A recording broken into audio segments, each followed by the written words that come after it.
এই ছেলে, একবার এদিকে আয় তো। ম্যাডাম, আপনি কি আমাকে কিছু বলছেন নাকি? কেন, তুই কি চোখে দেখতে পাস না নাকি? আশেপাশে তো তুই ছাড়া অন্য কেউ নেই, তার মানে তো আমি তোকেই ডেকেছি, তাই নয় কি? হ্যাঁ বলুন, আপনি আমাকে কি জন্য ডেকেছেন? তোকে কিস করার জন্য ডেকেছি, বুঝতে পেরেছিস? আমার কাছে আয়, তোকে আদর করব। আরে ম্যাডাম, এসব আপনি কি বলছেন? আপনাকে আমি চিনি না, জানি না। আজকের আগে আপনার সঙ্গে আমার কখনো দেখা হয়নি। আর আপনি কি না বলছেন আপনি আমাকে কিস করবেন? ছি ছি ম্যাডাম, এসব কথা বলতে লজ্জা করে না? তাহলে তুই আমাকে জিজ্ঞাসা করলি কেন আমি তোকে কি কারণে ডাক দিয়েছি?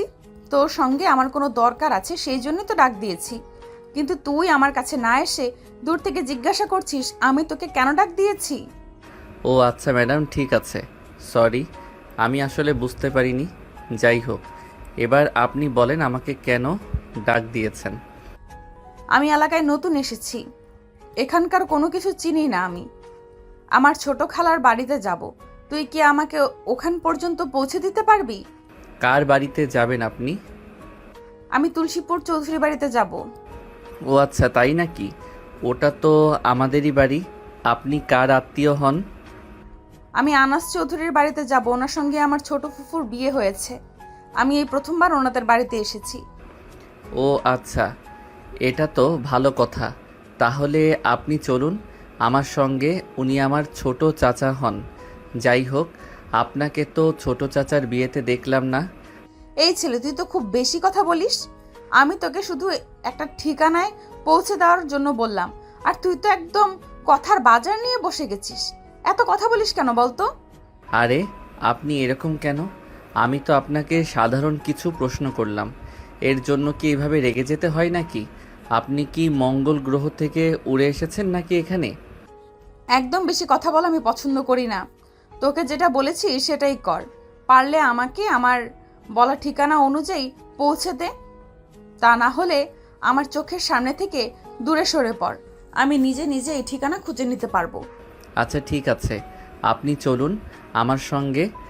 আরেকটা কথা বলি, আপনাকে কিন্তু দেখে মনে হয় না যে আপনি আমার থেকে বয়সে বড় হবেন। তাই এভাবে আমাকে তুই তুকারি করাটা কি খুব ভালো হচ্ছে? তো কি করব? তোকে কোলে নিয়ে নাচবো নাকি? দেখ, আমি না একদম লুতুপুতু মার্কা ছেলেদের পছন্দ করি না। ঠিক আছে ম্যাডাম, আপনি চলুন আমার সঙ্গে। হাজার হোক, আপনি আমাদের বাড়ির কুটুম। এই বলে হৃদয় রিহাকে নিয়ে বাড়ির উদ্দেশ্যে রওনা দেয়। আসলে হৃদয় এতক্ষণ ধরে রাস্তার পাশে বন্ধুদের সঙ্গে ক্রিকেট খেলছিল। আর ক্রিকেট খেলা শেষ হতে বাইরের দিকে তার রিহার সঙ্গে দেখা হয়। আর তারপর যা হলো তা তো আপনারা দেখতেই পেলেন। তো ভিউয়ার্স, চলুন কথা না বাড়িয়ে মূল গল্পে ফিরে আসা যাক। হৃদয় রিহাকে নিয়ে বাড়ির গেটের সামনে পৌঁছাতেই তার ছোট চাচি দৌড়ে এলেন। রিহাকে দেখেই উনি জড়িয়ে ধরে বলতে লাগলেন, কি অবস্থা মামুনি? তুমি কেমন আছো? রাস্তায় কোনো সমস্যা হয়নি তো? না ফুফু, কোনো সমস্যা হয়নি। আমি ভালোভাবেই চলে এসেছি। আর তারপর তোমাদের এখানে এসে ঝামেলা হয়েছিল, আমি তোমাদের বাড়ি খুঁজে পাচ্ছিলাম না। আর তখনই এই ছেলেটাকে খুঁজে পাই, আর এই ছেলেটা আমাকে এ পর্যন্ত নিয়ে আসে। ও হৃদয় তোমাকে এই পর্যন্ত নিয়ে এসেছে, তাহলে তো ভালোই হয়েছে। যাই হোক, তুমি ভিতরে যাও, ফ্রেশ হয়ে নাও, আমি তোমার জন্য খাবার নিয়ে আসছি। এই বলে রিয়া রান্নাঘরে চলে গেল। আর এদিকে রিহা রুমে এসে ড্রেস চেঞ্জ করে ফ্রেশ হয়ে নিল। আর তারপর নাস্তা করে নিল। নাস্তা শেষ হলে রিহা কিছুক্ষণ রুমে শুয়ে বিশ্রাম নেয়। আর তারপর ছাদে চলে আসে। এইদিকে তো হৃদয় তার ছোট ভাই বোনদের নিয়ে ছাদে বসে খেলা করছিল। তখনই রিহা সেখানে আসে। হৃদয়কে এমন অবস্থায় দেখে রিহা বলতে থাকে, এই ছেলে, তোমার কি লজ্জা করে না? এইটুকু ছোট বাচ্চাদের সঙ্গে তুমি খেলা করছো। তখনই পাশ থেকে হৃদয়ের ছোট ভাই সুজয় বলে ওঠে, আরে এই মেয়েকে আপনি আর এখানে কেন এসেছেন? আরে ভাই, আস্তে কথা বলো। উনি ছোট কাকির বড় ভাইয়ের মেয়ে। উনি আমাদের আত্মীয় হন। ওনার সঙ্গে ভদ্রভাবে কথা বলো। দেখেই বোঝা যাচ্ছে এক একটা উগান্ডার বংশধর। বাড়ির মেহমানের সঙ্গে কিভাবে কথা বলতে হয় এগুলো কি এরা জানে না নাকি? ম্যাডাম, ওরা ছোট মানুষ, ছেড়ে দিন না প্লিজ। ওদের কথায় আপনি কিছু মনে করবেন না। আমি ওদের হয়ে আপনার কাছে ক্ষমা চেয়ে নিয়েছি। ওরা তো আসলে জানে না কে আপনি। যে বাড়ির বড় মানুষগুলোই এরকম, সে বাড়ির ছোট মানুষগুলো আর কেমন হবে সেগুলো কি আর আমার বুঝতে বাকি হবে নাকি? যাই হোক, তোমাকে একটা কথা বলার ছিল। আমি তো শহরে বড় হয়েছি, গ্রামের পরিবেশ আমার কখনোই সেভাবে দেখা হয়ে ওঠেনি, তাই ভাবছি কাল একটু তোমাদের গ্রামটা ঘুরে দেখব। তুমি কি আমাকে তোমাদের গ্রামটা ঘুরিয়ে দেখাতে পারবে? এই প্রথমবার রিহার মুখ থেকে হৃদয় তুমি ডাকটা শুনতে পেয়ে অনেকটাই নরম হয়ে গেল, আর তারপর বলতে লাগলো, হ্যাঁ অবশ্যই, আমি আপনাকে আমাদের গ্রামটা ঘুরিয়ে দেখাবো, আমার কোনো সমস্যা নেই। তাছাড়া এখন তো আমার পরীক্ষাও শেষ হয়ে গেছে, আপাতত হাতে কোনো কাজ নেই, বন্ধুদের নিয়ে ঘোরাঘুরি আর খেলাধুলা করেই সময় কাটাচ্ছি। এরপর রিহার কোনো কথা বলার সুযোগ না দিয়ে সেখান থেকে নিচে চলে গেল। আর এদিকে হৃদয় তার ছোট ভাই বোনদের নিয়ে আরও বেশ কিছুক্ষণ খেলাধুলা করলো, আর তারপর বাসার ভিতরে চলে আসে। সেদিন সন্ধ্যাবেলা সবাই চা নাস্তার আড্ডা দিচ্ছিল। তখনই হৃদয়কে তার আব্বু বলে, হৃদয়, আগামীকাল মনে হয় তোমার এক্সামের রেজাল্ট দিবে, তো তুমি কি চিন্তাভাবনা করেছো কোথায় ভর্তি হবে? আমি তো এখনও সেরকমভাবে কোনো কিছুই চিন্তা ভাবনা করিনি, তোমরা যেটা বলবে আমি সেটাই করব। তাছাড়া তোমরা তো জানোই আমি কখনো তোমাদের সিদ্ধান্তের বাইরে গিয়ে কোনো কিছুই করি না। এবারেও আমি তোমাদের উপর ছেড়ে দিলাম, তোমরা যেখানে আমাকে ভর্তি করাতে চাইবে আমি সেখানেই ভর্তি হব। ভাইজান, আমি বলছিলাম কি, এবার না হয় হৃদয়কে ঢাকাতে ভর্তি করান। হ্যাঁ, সেটা তো আমিও চাইছিলাম, কিন্তু কিভাবে সেটা সম্ভব হবে সেটাই করতে পারছি না। কারণ তুমি তো জানোই আমি আমার ছেলেকে কখনোই হোস্টেলে রেখে পড়াশোনা করাবো না। আমি আমার ছেলেকে আমার কাছে কিংবা আমার কোনো আত্মীয়ের কাছে রাখতে চাই, কিন্তু ঢাকাতে সেটা অসম্ভব। ভাইজান, আপনি অসম্ভব কেন বলছেন? ঢাকাতে তো আমার বাবার বাড়ি, আর আমার ভাইয়ের বিশাল বড় একটা বাড়ি সেখানে। তাছাড়া বাড়িতে মাত্র 3 জন সদস্য, আমার ভাইয়া, ভাবি আর তাদের একমাত্র মেয়ে। হৃদয় যদি সেখানে চলে যায় তাহলে তাদের কোনো সমস্যা হবে না। আর তাছাড়া আমি এ ব্যাপারে ভাইয়ের সঙ্গে কথাও বলেছি, ভাইয়া বলেছে হৃদয়কে পাঠিয়ে দিতে। এটা তুমি কি বলছো? তুমি আমার সঙ্গে কোনো কথা না বলে তোমার ভাইয়ের সঙ্গে সরাসরি কথা বলে ফেলছো। তুমি তো দেখছি সত্যি দায়িত্ববান। হ্যাঁ ভাইজান, হৃদয় কি শুধু আপনার একারই ছেলে? সে তো আমাদের বাড়ির ছেলে, তার প্রতি তো আমাদের সবার দায়িত্ব আছে। তাই আপনার সঙ্গে কথা না বলেই আমি আমার ভাইয়ের সঙ্গে কথা বলে ফেলেছি। এখন যদি আপনি তাকে ওখানে পড়াতে না পাঠান তাহলে তো সেটা আলাদা ব্যাপার। তুমি যখন কথা বলেই ফেলছো তখন তো আর কোনো ঝামেলা নেই। তাছাড়া তুমি তো আর আমার ছেলের খারাপ চাইবে না, তাহলে হৃদয়কে ঢাকাতেই ভর্তি করাবো। ঠিক আছে ভাইজান, কোনো সমস্যা নেই। তাহলে আমি ভাইয়াকে ফোন দিয়ে বলে দেব হৃদয় কনফার্ম সেখানে যাচ্ছে। এভাবেই কথা বলা শেষ হলে সবাই নিজেদের রুমে চলে যায়। রাতের খাওয়া দাওয়া শেষ হওয়ার পর সবাই নিজেদের রুমে ঘুমাতে যাবে।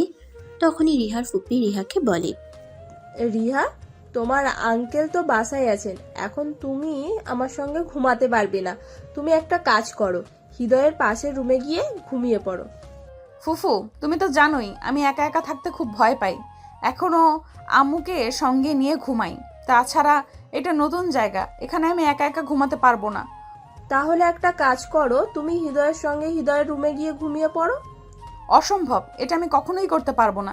হ্যাঁ কাকিমা, সে একদম ঠিক কথাই বলেছে।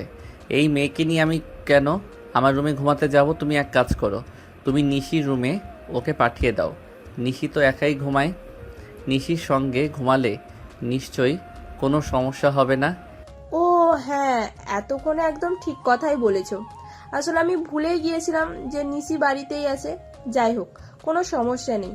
রিহা, তুমি নিশির সঙ্গে গিয়ে ঘুমিয়ে পড়ো। ঠিক আছে ফুফু, কোনো সমস্যা নেই, আমার ঘুম পাচ্ছে, আমি তাহলে আসছি। এই বলে রিহা নিশির রুমে চলে গেল নিশির সঙ্গে ঘুমানোর জন্য। নিশি হলো হৃদয়ের ছোট বোন। তারপর তারা দুজন ওই রুমে শুয়ে ঘুমিয়ে পড়ল। মাঝরাতে হঠাৎ রিহার খুব জোরে পানি পিপাসা পেল। সে ঘুম থেকে উঠে থাকলেও রুমে কোথাও কোনো পানি নেই, তাই সে রুম থেকে বের হয়ে কিচেনের দিকে গেল পানি খাওয়ার জন্য। আর তখনই হৃদয়ও ঘুম থেকে উঠেছিল। কেন জানি হঠাৎ তার ঘুমটা ভেঙে গেল। কিচেনের দিকে লাইট দেখে হৃদয় কিচেনের দিকে এগিয়ে যায়। রিহাকে সেখানে দেখে হৃদয় অনেকটাই অবাক হয়ে যায়। অবাক হয়ে গিয়ে জিজ্ঞেস করে, কি ব্যাপার ম্যাডাম, আপনার কি মাঝরাতে ক্ষুধা লাগার অভ্যাস আছে নাকি? থাকলে তোমার কি সমস্যা? না, আমার কোনো সমস্যা নেই। তাছাড়া আমার কোনো সমস্যা থাকতে যাবেই বা কেন? আসলে আমাদের বাড়িতে তো কখনো কাউকে মাঝরাত্রে খাবার খেতে দেখিনি। এই প্রথম আপনাকে মাঝরাত্রে কিচেনে দেখলাম, তাই আমার মনে প্রশ্ন জাগলো আর কি। মনে প্রশ্ন আসলেই যে কাউকে প্রশ্ন করতে হবে এরকমটা তো কোনো হাদিসে লেখা নেই। তাই অযথা আমাকে বিরক্ত করা থেকে বিরত থাকলেই ভালো হতো। ম্যাডাম, আপনি এরকম কেন? কোনো কথা বললে এভাবে রেগে যান। আপনার কি রেগে যাওয়া ছাড়া আর কোনো কাজ নেই নাকি? আমি কি আপনাকে কোনো খারাপ কথা জিজ্ঞাসা করেছি নাকি? খারাপ না ভালো সেটা তো আমার দেখার ব্যাপার না। আমাকে কেউ কোনো প্রশ্ন করবে, আমি কি কোনো খারাপ কাজ করেছি নাকি যে আমি কাউকে কোনো কারণে প্রশ্ন করতে যাবে? আই অ্যাম সরি, আমার ভুল হয়েছে। প্লিজ আপনি আমাকে ক্ষমা করে দিন, কিন্তু এই প্রসঙ্গ নিয়ে আর কথা না বলি। এই কথা বলে হৃদয় কিচেন থেকে বের হয়ে নিজের রুমের দিকে অগ্রসর হচ্ছিল। তখনই পিছন থেকে রিহা বলতে লাগলো, আচ্ছা আমি না হয় কোনো একটা কারণেই এখানে এসেছি। আপনি আমাকে বলেন তো, আপনি এখানে কেন এসেছেন? আপনারও তো এখন ঘুমানোর কথা। তাছাড়া আপনার বেডরুম থেকে কিচেন রুম অনেকটাই দূরত্বে। তাহলে আপনি এখানে কেন এসেছেন? আমাকে ফলো করতে নাকি? দেখুন ম্যাডাম, আপনাকে ফলো করার কোনো ইচ্ছে আমার নেই। আমার হঠাৎ করেই ঘুমটা ভেঙে গেল। অনেক চেষ্টার পরও ঘুম আসছিল না, তাই ভাবলাম বেলকনিতে কতক্ষণ হাঁটাহাঁটি করব, আর তখনই রুম থেকে বের হতেই আপনাকে দেখতে পেলাম। মিথ্যে কথা কেন বলছেন? আমি তো খুব ভালো করেই জানি আপনি আমাকে ফলো করতে করতে এখানে চলে এসেছেন। তাহলে মিথ্যা বলার কি দরকার? প্লিজ বিলিভ মি, আমি আপনাকে ফলো করতে করতে এখানে আসিনি। আমার ঘুমটা ভেঙে গেল, রুম থেকে বের হলাম আর কিচেনে লাইট দেখে এখানে চলে আসলাম। আপনি যদি আমার কথা বিশ্বাস না করেন তাহলে তো আর আমি আপনাকে জোর করে আমার কথা বিশ্বাস করাতে পারবো না। এরপর রিহাকে আর কোনো কথা বলার সুযোগ না দিয়ে হৃদয় সেখান থেকে চলে আসে নিজের রুমে। তারপর বিছানায় শুয়ে ঘুমানোর চেষ্টা করতে থাকে। এদিকে রিহা পানি খেয়ে তারপর রুমে গিয়ে ঘুমিয়ে পড়ে। পরের দিন সকালবেলা সবাই একসঙ্গে নাস্তা করে। নাস্তা শেষ হলে রিহা তার ফুফুর রুমে গিয়ে ফুফুর সঙ্গে গল্প করতে থাকে। আম্মামণি, তোমার পড়াশোনার কি খবর? বাড়িতে এসেছো পর থেকে তো ব্যস্ততার কারণে তোমার সঙ্গে কথাই বলতে পারছি না। এই তো চলছে। আমি তো আমার সবটা দিয়ে পরীক্ষায় ভালো রেজাল্ট করার জন্য চেষ্টা করছি, কিন্তু তারপর কি হবে সেটা তো আর আমি জানি না। দেখো মামনি, তোমাকে কিন্তু অবশ্যই ভালো রেজাল্ট করতে হবে। তুমি আমাদের সকলের নয়নের মণি। আমরা সবাই তোমাকে নিয়ে অনেক আশা আকাঙ্ক্ষা করি। তুমি যদি পরীক্ষায় ভালো রেজাল্ট করতে নাই পারো তাহলে কিন্তু আমাদের সবার খুব খারাপ লাগবে।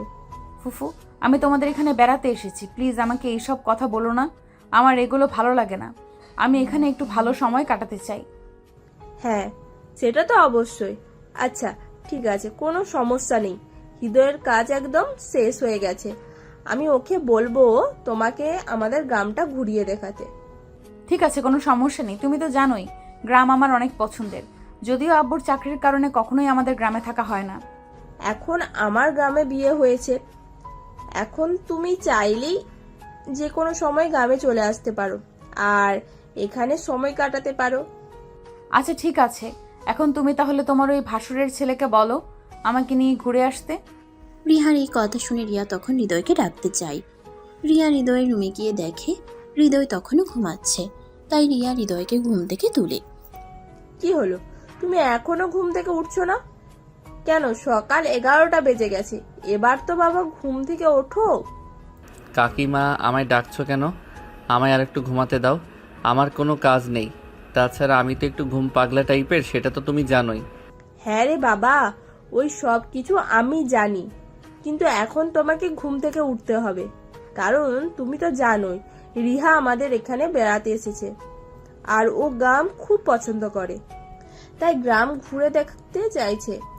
এখন তো বাড়িতে তুমি ছাড়া অন্য কেউ নেই ওকে নিয়ে ঘুরে বেড়ানোর জন্য। আচ্ছা ঠিক আছে, কোনো সমস্যা নেই, তুমি যাও। আমি 20 মিনিটের মধ্যে রেডি হয়ে আসছি। তবে হ্যাঁ, একটা কথা তোমায় বলে রাখি, তোমার ভাতিজি কিন্তু প্রচণ্ড বদমেজাজি, খুব খারাপ আচরণ করে মানুষের সঙ্গে। ওকে বলবে যদি আমার সঙ্গে ভালো আচরণ করে তবেই আমি ওর সঙ্গে যাব। আচ্ছা ঠিক আছে, কোনো সমস্যা নেই। আমি রিহাকে বলে দেব ও যেন তোমার সঙ্গে কোনো খারাপ আচরণ না করে।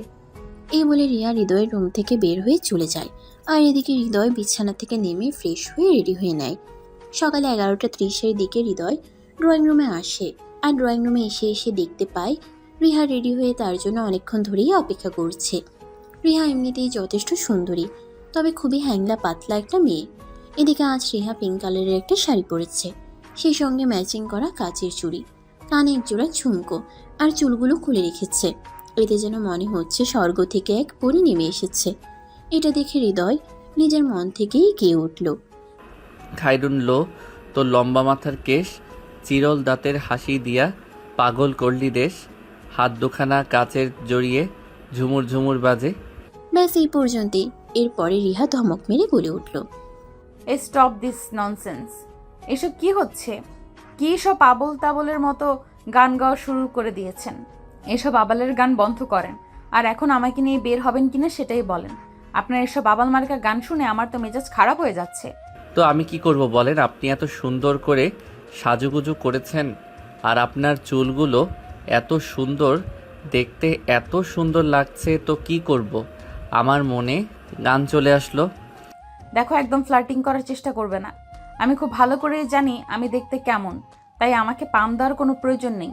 আসলে এই কথাটা সত্য যে মেয়েদের সামনে কখনো সত্য কথা বলতে হয় না, কারণ সত্য কথা বললে মেয়েরা কখনোই সেটা বিশ্বাস করে না, উল্টে আরও পাশের মানুষটাকে হাজারটা কথা শুনিয়ে দেয়।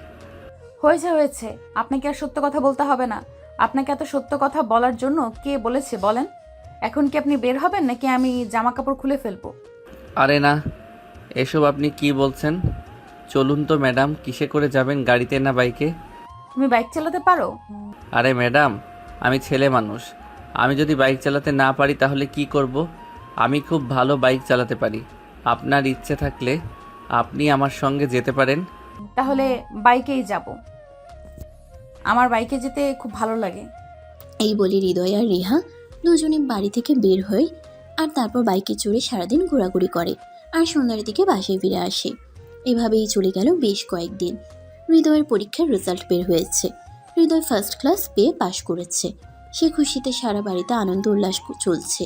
তখনই রিহা শহরে চলে আসার সময় হয়ে গেল। ফুফু, আমাকে তো এবার ঢাকায় ফিরে যেতে হবে। অনেক দিন তোমাদের এখানে ঘুরুঘুরি করেছি, আর এখানে থাকলে চলবে না। আমারও তো রেজাল্ট বের হয়েছে, আমাকেও ভার্সিটিতে ভর্তি হতে হবে। হ্যাঁ, তোমার আব্বুর সঙ্গে আমার গতকালকেই কথা হয়েছিল। ওনার সঙ্গে আমি বলেছি তুমি হৃদয়কে নিয়ে ঢাকায় যাবে। হৃদয় কেন যাবে? আমি তো একাই চলে যেতে পারবো, আমার সঙ্গে কারোর যেতে হবে না। তুমি একা চলে যেতে পারবে সেটা আমিও খুব ভালো করেই জানি, কিন্তু হৃদয় তোমার সঙ্গে যাচ্ছে না। সে এখন থেকে তোমাদের ওখানেই থাকবে, আর ওখানে থেকেই পড়াশোনা করবে। তোমার আব্বুর সঙ্গে আমার এই ব্যাপারে কথা হয়েছে। এসব তুমি কি বলছো? ওই ফাজিল মার্কা ছেলেকে আমি কখনোই আমাদের বাসায় থাকতে দিতে পারবো না। রিহা, তুমি ভুলে যেও না, ওই বাড়িটা যেমন তোমার বাবার, তেমনি ওই বাড়িতে আমারও অধিকার আছে। তাই আমি চাইলেই আমার ভাগটা যে কাউকেই দিতে পারি, কিন্তু আমি তো সেরকমটা করব না। শুধু হৃদয়কে সেখানে রেখে পড়াশোনা করাতে চাইছি। তাহলে তো এতে তোমার অসম্মতি কোনো কেন? তাছাড়া তোমার বাবা নিজেই তো সম্মতি দিয়েছেন, তাহলে তুমি কেন অসম্মতি জানাচ্ছ? এই ছেলেটাকে আমার পছন্দ নয় তাই। দেখো, তোমার পছন্দ অপছন্দের উপর তো আর আমরা সবকিছু ছেড়ে দিতে পারি না। আমরা তোমার গার্ডিয়ান, আর তোমাদের ব্যাপারে সিদ্ধান্ত নেওয়ার যথেষ্ট অধিকার আমাদের রয়েছে। তুমি এখনো অনেক ছোট, আর এখন তোমার আবেগ দিয়ে সবকিছু চিন্তা করার সময়। তাই আবেগ দিয়ে সবকিছু চিন্তা করলেই হয় না, বিবেক দিয়েও সবকিছু চিন্তা করলে ভাবতে হয়। যেটা বয়স এখনো তোমার হয়ে ওঠেনি, যখন হবে তখন তুমি বুঝতে পারবে। এই বলে রিহাকে আর কোনো কথা বলার সুযোগ না দিয়ে তার ফুফু সেখান থেকে সোজা হৃদয়ের রুমে চলে গেল, আর হৃদয়কে বলতে লাগলো, হৃদয়, তুমি তোমার লাগেজপত্র গুছিয়ে নাও। কাল সকালেই তুমি আর রিহা ঢাকার উদ্দেশ্যে রওনা দেবে। আমি আমার ভাইয়ের সঙ্গে কথা বলে রেখেছি, তুমি ওখানে গেলেই রিহা আর তোমাকে একই ভার্সিটিতে ভর্তি করানো হবে। ঠিক আছে কাকিমা, কোনো সমস্যা নেই, তোমরা যেটা ভালো মনে করো আমি সেটাই করব। এই বলে হৃদয় নিজের সমস্ত জিনিসপত্র গুছিয়ে নেয়, আর পরের দিন সকালবেলা বাড়ির সবার কাছ থেকে বিদায় নিয়ে ঢাকার উদ্দেশ্যে রওনা দেয়। এই বলে হৃদয় নিজের সমস্ত জিনিসপত্র গুছিয়ে নেয়, আর পরের দিন সকালবেলা বাড়ির সবার কাছ থেকে বিদায় নিয়ে ঢাকার উদ্দেশ্যে রওনা দেয়। সেখানে এসে পৌঁছাতে পৌঁছাতে প্রায় বিকেল হয়ে আসলো। বাড়ির সামনে এসে কলিং বেলে চাপ দিতেই রিহার আম্মু দরজা খুলে দেয়। রিহা বাড়ির ভিতরে প্রবেশ করে কাউকে কোনো কিছু না বলেই নিজের রুমে চলে যায়। অপরদিকে হৃদয় রিহার আম্মুকে সালাম দেয় আর কুশল বিনিময় করে। আসসালামু আলাইকুম আন্টি, কি অবস্থা? কেমন আছেন আপনি? ওয়ালাইকুম আসসালাম বাবা। এই তো আলহামদুলিল্লাহ, আল্লাহর রহমতে ভালো আছি। তুমি ভেতরে আসো, ফ্রেশ হয়ে খাওয়া দাওয়া করে বিশ্রাম নাও, তারপর তোমার সঙ্গে কত কথা বলা যাবে। ঠিক আছে আন্টি, আপনাকে অসংখ্য ধন্যবাদ। অতঃপর রিহার আম্মু হৃদয়কে নিয়ে বাড়ির ভিতরে চলে গেল আর হৃদয়কে একটা রুম দেখিয়ে দিল। হৃদয় সেখানে গিয়ে নিজের লাগেজ আর প্রয়োজনীয় জিনিসপত্র রেখে ওয়াশরুমে চলে গেল ফ্রেশ হওয়ার জন্য। ফ্রেশ হয়ে এসে দেখে তার বাড়ি থেকে ফোন এসেছে। আসসালামু আলাইকুম আব্বু, বলো কি বলবে? ওয়ালাইকুম আসসালাম বাবা। তুমি কি ঢাকায় গিয়ে ঠিকঠাক মতো পৌঁছেছো? হ্যাঁ আব্বু, এই তো কিছুক্ষণ হলো আমি এখানে এসে পৌঁছেছি। এই তো সবেমাত্র ফ্রেশ হয়ে আসলাম। আচ্ছা বাবা, ঠিক আছে, কোনো সমস্যা নেই, তুমি কোনো চিন্তা করো না। ওখানে তোমার আঙ্কেল আন্টি আছেন, ওনারাই তোমার সব কিছু দেখে নেবেন। আচ্ছা আব্বু, ঠিক আছে, তাহলে এখন রাখি, পরে ফোন করে কথা বলা যাবে। এই বলে হৃদয় ফোনটা কাটতে না কাটতেই ডাইনিং টেবিল থেকে রিহার আম্মুর গলার আওয়াজ শুনতে পেল। হৃদয়, ও হৃদয়, একবার ড্রয়িং রুমের টেবিলে আসো, আমি তোমার জন্য খাবার নিয়ে আসছি। আচ্ছা আন্টি, ঠিক আছে, আমি এক্ষুনি আসছি। এই বলে হৃদয় খাবার খাওয়ার জন্য টেবিলে চলে গেল। সে টেবিলে গিয়ে বসতেই রিহার আম্মু তাকে খাবার বেড়ে দিল। সে খাওয়া শুরু করলো, কিন্তু রিহা খাবার টেবিলে আসেনি। এটা দেখে হৃদয় রিহার আম্মুকে প্রশ্ন করলো। আন্টি রিহা কোথায়? ও তো আমার সঙ্গে সকালবেলা বাসা থেকে খাওয়া দাওয়া করে বের হয়েছে, ওরও তো খাবার খাওয়া প্রয়োজন, ও আসেনি কেন? ওর কথা বলো না বাবা, ওর যে কখন কি হয় সেটাই বুঝে উঠতে পারি না। তুমি খাবারটা খেয়ে নাও, ওর যখন রাগ মিটে যাবে ও নিজে এসে খাবার খেয়ে নেবে। ও আচ্ছা, বুঝতে পেরেছি, কিন্তু ও কেন রাগ করেছে? আমি এখানে এসেছি বলে? না বাবা, সেরকম কোনো ব্যাপার নাই, এসব কিছু নিয়ে তোমাকে চিন্তা করতে হবে না। তুমি তোমার মতো এখানে থাকো, আমি সব কিছু তোমার কাকির কাছ থেকে শুনেছি। ওসব নিয়ে তুমি একদম চিন্তা করবে না, আমরা এখনো বেঁচে আছি। কিন্তু তারপরেও আন্টি, ও আমাদের মেয়ে, আমার জন্য ওর এখানে কোনো সমস্যা হলে আমার তো এখানে থাকা উচিত নয়। আমি না হয় গ্রামে ফিরে যাই। না বাবা, এই কথাটা যতটুকু বলেছো তো বলেছো, আর ভুল করেও এই কথাটা বলো না, তাহলে তোমার কাকিমা অনেক ঝগড়াঝাটি করবে। তুমি তো জানোই তোমার কাকিমা কেমন মানুষ, উনি নিজ দায়িত্বে তোমাকে এখানে পাঠিয়েছে, আর এখন যদি তোমাকে এখান থেকে ফিরে যেতে হয় তাহলে এর পরিণাম কি হবে তুমি জানো না? কিন্তু তাই বলে আমার জন্য আরেকজনের ঝামেলা? এইসব কিছু না বাবা, দেখবে 2-3 দিন গেলে এমনি এমনি সব কিছু ঠিক হয়ে যাবে। এখন তুমি খাবার খাওয়া শুরু করো তো, ওকে নিয়ে চিন্তা কোনো কারণ নেই। হৃদয় তখন আর কোনো কথা না বলে চুপচাপ খাবার খেতে শুরু করলো। খাওয়া দাওয়া শেষ হলে সে নিজের রুমে গিয়ে ঘুমিয়ে পড়ল।